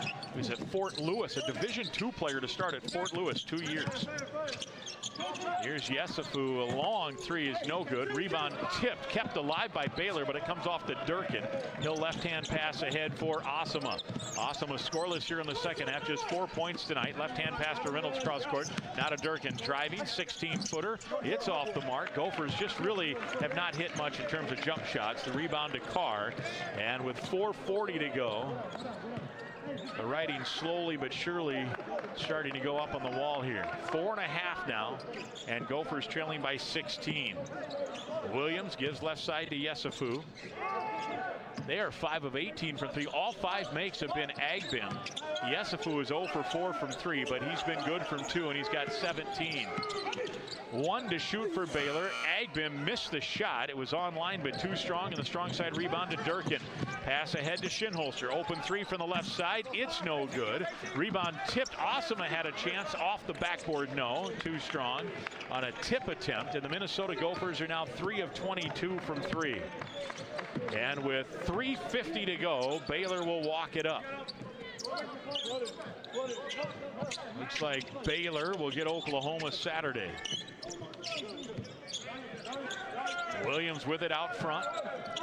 Bouncing for Carr. NBA range 3 left side, and that's his first 3, and it's good. And that is now 15 for him, and the lead now back to 19, 63-44. He's pretty good. 32-18 here in the second half for Baylor. Here's Osama into the paint. Curls around, gives to Shinholster, driving, works in, left-hand shot, good. His first points tonight, good step through.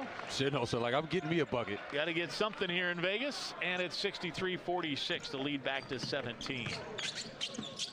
3:05 to play.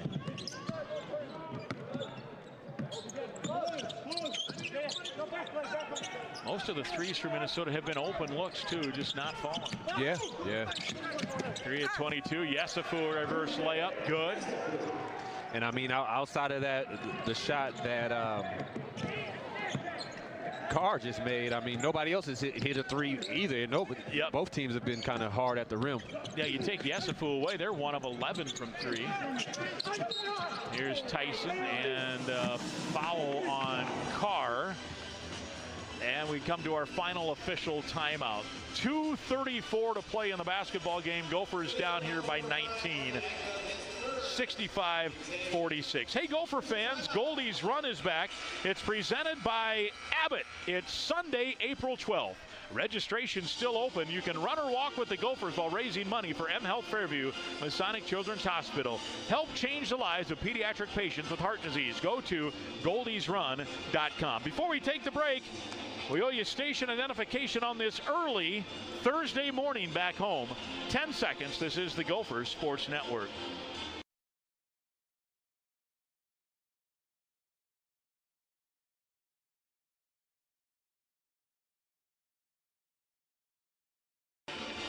Gophers trail it, 2:34 to go. Score 65-46 from the Federated Insurance broadcast booth. This is Golden Gopher basketball from Learfield. Hey, it's Guardsy for Affinity Plus Federal Credit Union. You know, when it comes to your money, you don't want to play one-on-one. You need a team that helps you win. Affinity Plus is a proud partner of Gopher Athletics, and they help you slam dunk your savings, assist your goals, and defend your wallet with great rates and digital tools that actually work. So whether you're driving to the hoop or driving to work, Affinity Plus is the financial teammate that's always got your back. Learn more at affinityplus.org/go Gophers. Affinity Plus, federally insured by NCUA.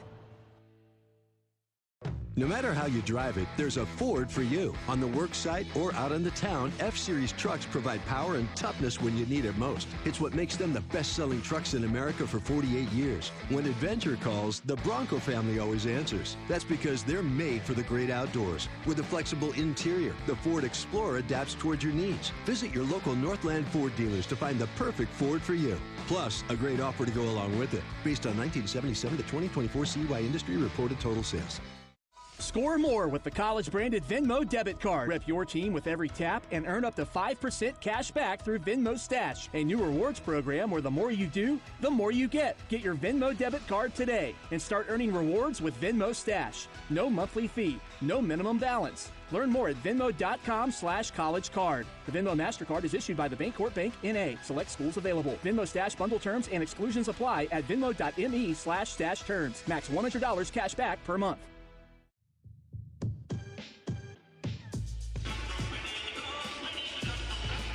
2:34 to play here in Vegas. Welcome back. Mike Grimm and Al Nolan with you. Cade Tyson, final game as a Gopher. What a year it has been for him. Honorable mention, all Big Ten. Averaged 19 a game. Tonight, 19.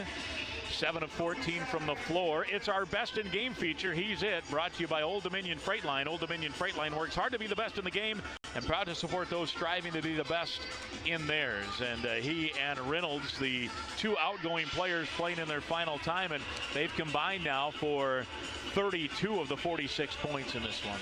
Yeah, Cade he's been on tonight. You know, just guys couldn't find find the basket. It's been hard shooting game for the Gophers. And we know, like we talked about early in the broadcast, you know, if they're not able to knock down their outside shots to kind of open it up for guys like Reynolds to drive and maybe find Grove on some cuts is going to be tough. But I will say this, it's been an extreme pleasure, you know, watching Cade Tyson this year. He's been amazing. He's lived up to the bill for sure. He's had a really good year for the Gophers, and I know Gopher fans are happy that he decided to come here, you know, and spend a year with us. And I definitely have been delighted to be able to call and watch him play, along with Langston Reynolds as well. Yeah, just a great dude, too. Polite to us always, and courteous, and you can tell the teammates have a lot of respect for him as well. He'll be at the line here. A little Southern accent. Yeah, he got that Carolina drawl. Yes, sir. His brother, of course, plays for the Denver Nuggets, and Cade Tyson likely will get a chance to be in a camp somewhere. Free throw is in and out. Man, that rim has not been friendly, that's for sure. And the rebound of the Baylor Bears with 2.5 to go. And I did see some NBA guys walking around here that I recognize, so they're in the stands watching. Yeah, no doubt, and certainly guys for both teams that they're looking at here, and Tyson's got to be one of them. Baylor with the ball, 2:15 to go, up 19. They can match their largest lead with a 2. Pass down low.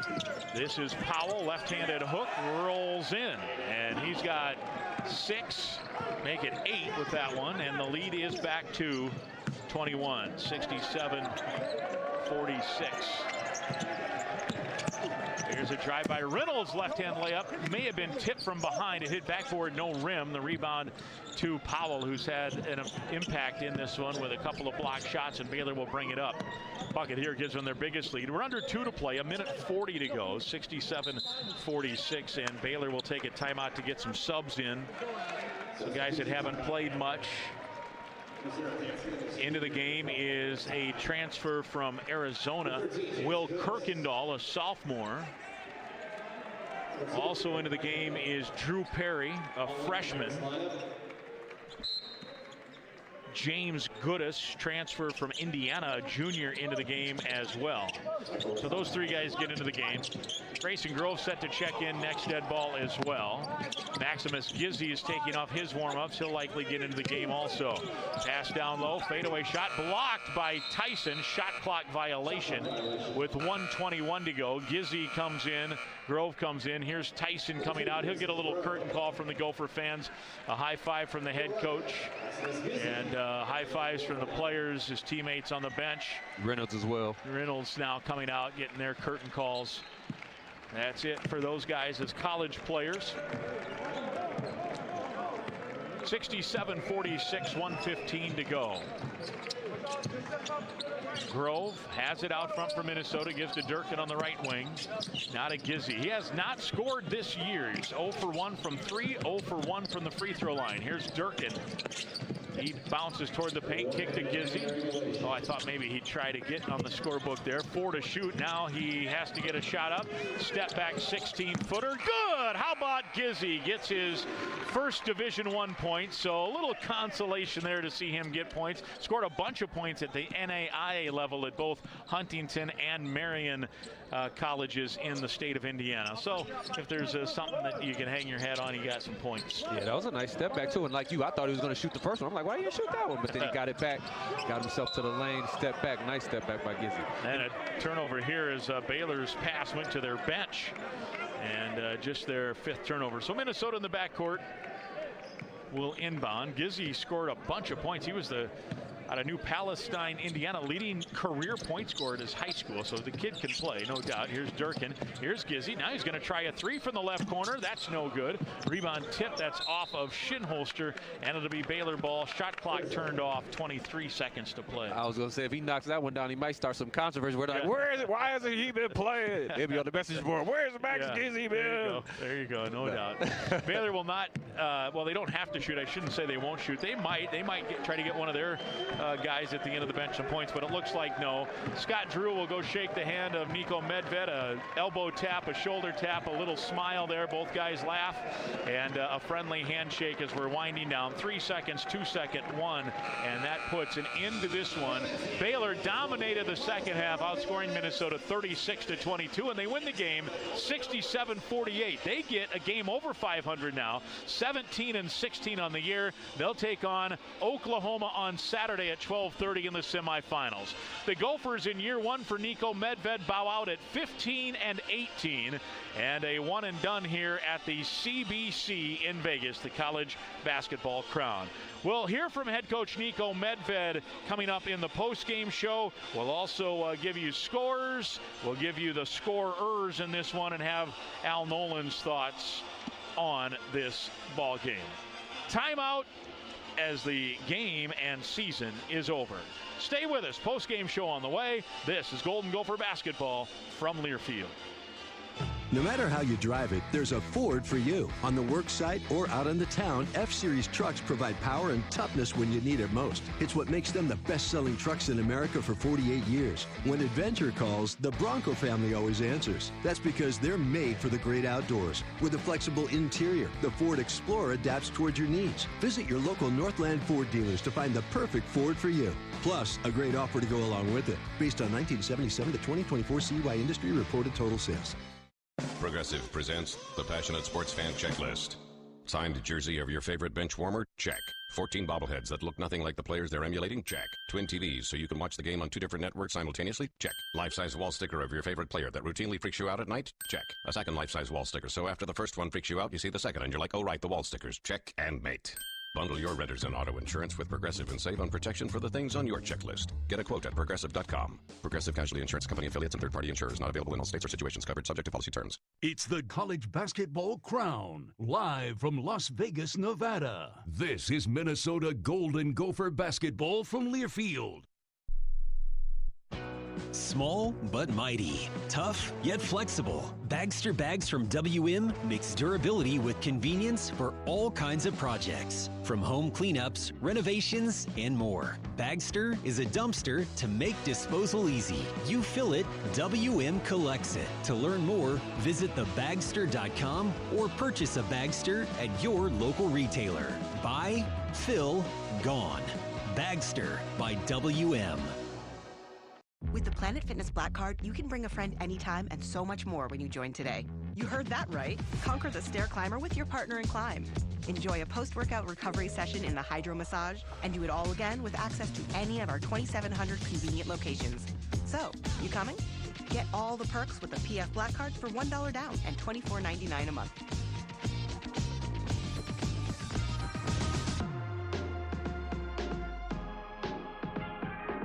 See Club for details. This has been Minnesota Golden Gopher basketball on the Gopher Sports Network from Learfield. Gopher basketball has been brought to you by Minnesota Lottery. If you're game for a little excitement, just say, I'm in. This is the Gopher Postgame Show.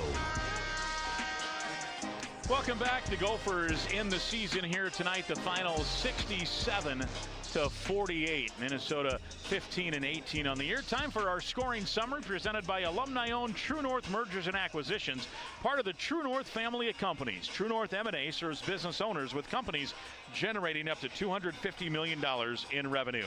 The two seniors led the way. Cade Tyson with 19, Langston Reynolds with 13, Bobby Durkin with 6, Isaac Osama with 4, Grove with 2, Shinholster with 2, and Gizzy with 2. 3 in double figures for the Bears. Yesafu led the way with 19. Agbim with 17. Carr with 15. 8 for Powell, 4 for Williams, 2 each for Skillings and Ratai.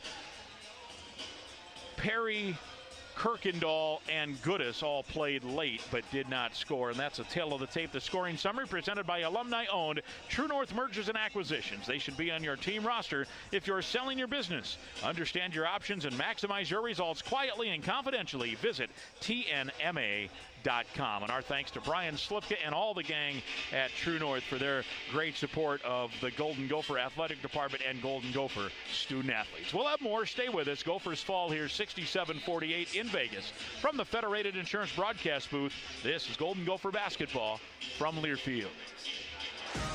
Imagine getting insider access to your favorite Gopher student athlete. Exclusive events, behind-the-scenes content, and unique experiences that bring you closer than ever.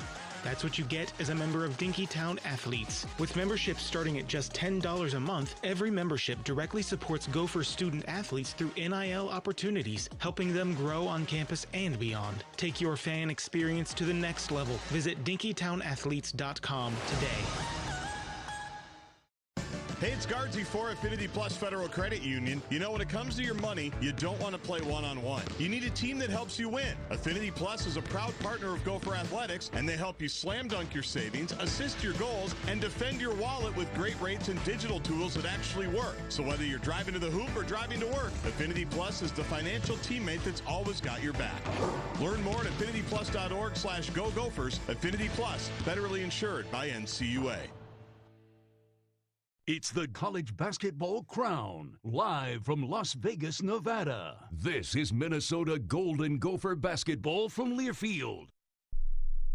Marsden is a full-service building maintenance provider servicing Gopher Nation since 1952. Marsden has job openings throughout the Twin Cities area and is seeking motivated team members to join our crew. If you have a valid Minnesota driver's license and a reliable vehicle, we want you. Earn over $15 an hour working a full-time cleaning route in your neighborhood. Marsden offers benefits and training and is an equal opportunity employer. If you want a great job with great pay, join our ever-expanding team of building maintenance professionals by visiting marsden.com or call 651-641-1717.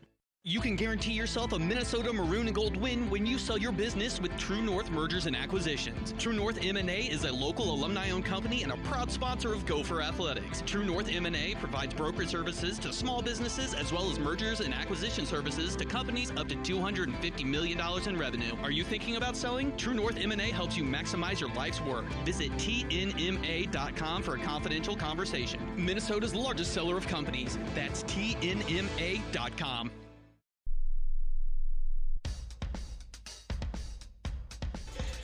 Welcome back. Gopher post-game show. Baylor knocks off Minnesota 67-48. The Gophers got off and had a lead early, 2-0. They led it 5-3. Baylor took an 8-5 lead. Minnesota rallied and took an 18-16 lead in the first half at the 10:47 mark. Then the offense, they just couldn't buy a shot. They finished 3 for 23 from 3. Baylor went on a long run. They had a 5-point lead at half. They built it to 21 points at 48-27.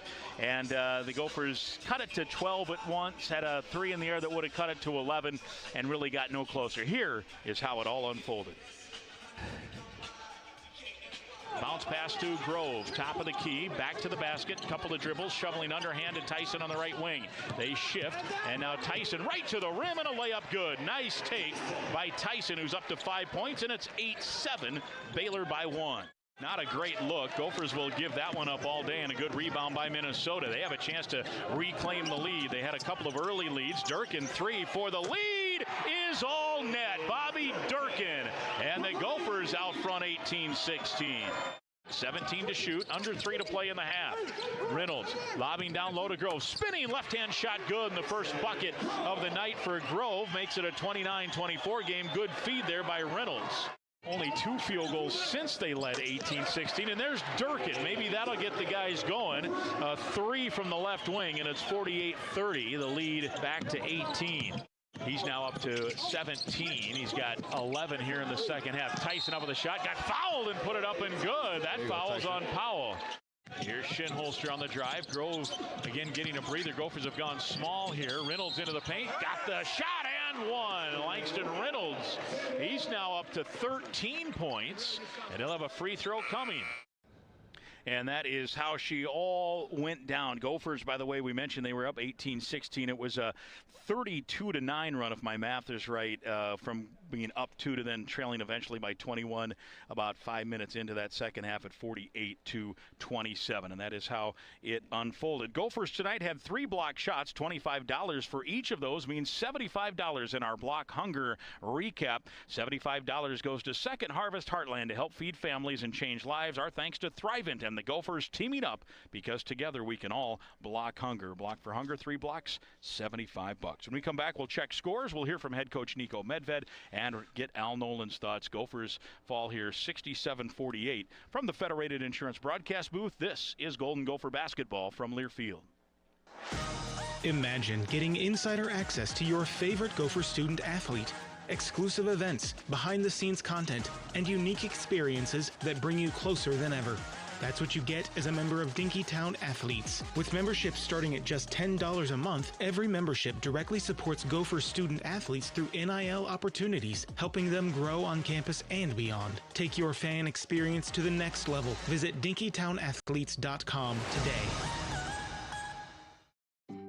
You depend on CenterPoint Energy to deliver energy for what matters most to you, your neighbors, and throughout the land of 10,000 lakes, so we can all make a better tomorrow. That's why we're investing in the latest technology to reduce emissions, offer rebates on qualifying energy-efficient natural gas equipment, and provide energy-saving programs that help save you money. Look ahead at centerpointenergy.com/futuremn. It's the College Basketball Crown, live from Las Vegas, Nevada. This is Minnesota Golden Gopher basketball from Learfield. Minnesota Gopher Premium Suites are your ticket to unforgettable game days. Steps into the circle, he scores! Enjoy exclusive amenities, prime views, and a private space to cheer on the maroon and gold with friends, family, or clients.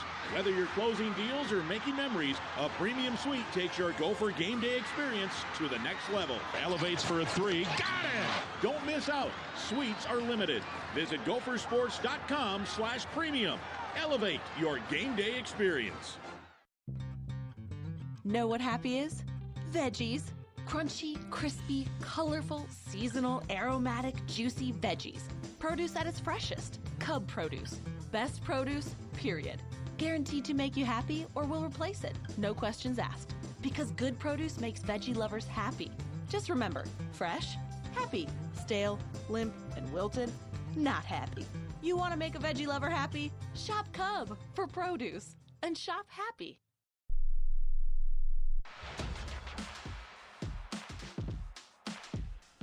Welcome back. Baylor knocks off Minnesota. It is our postgame show, the final 67-48, part of our Cub scoreboard, sponsored by Cub, Minnesota's hometown grocer for over 50 years. The other game in this CBC final overtime, game one, 90-86. So Oklahoma will face Baylor in the semis on Saturday. Head coach Nico Medved with us now, brought to you by Washburn McCreevy Funeral Chapels and Cremation Services. All quiet now here at the MGM Grand Garden Arena. And Coach, man, the shots, 3 of 23 from 3 just weren't going down, and that's going to make it hard to win any night. And tonight was one of those nights.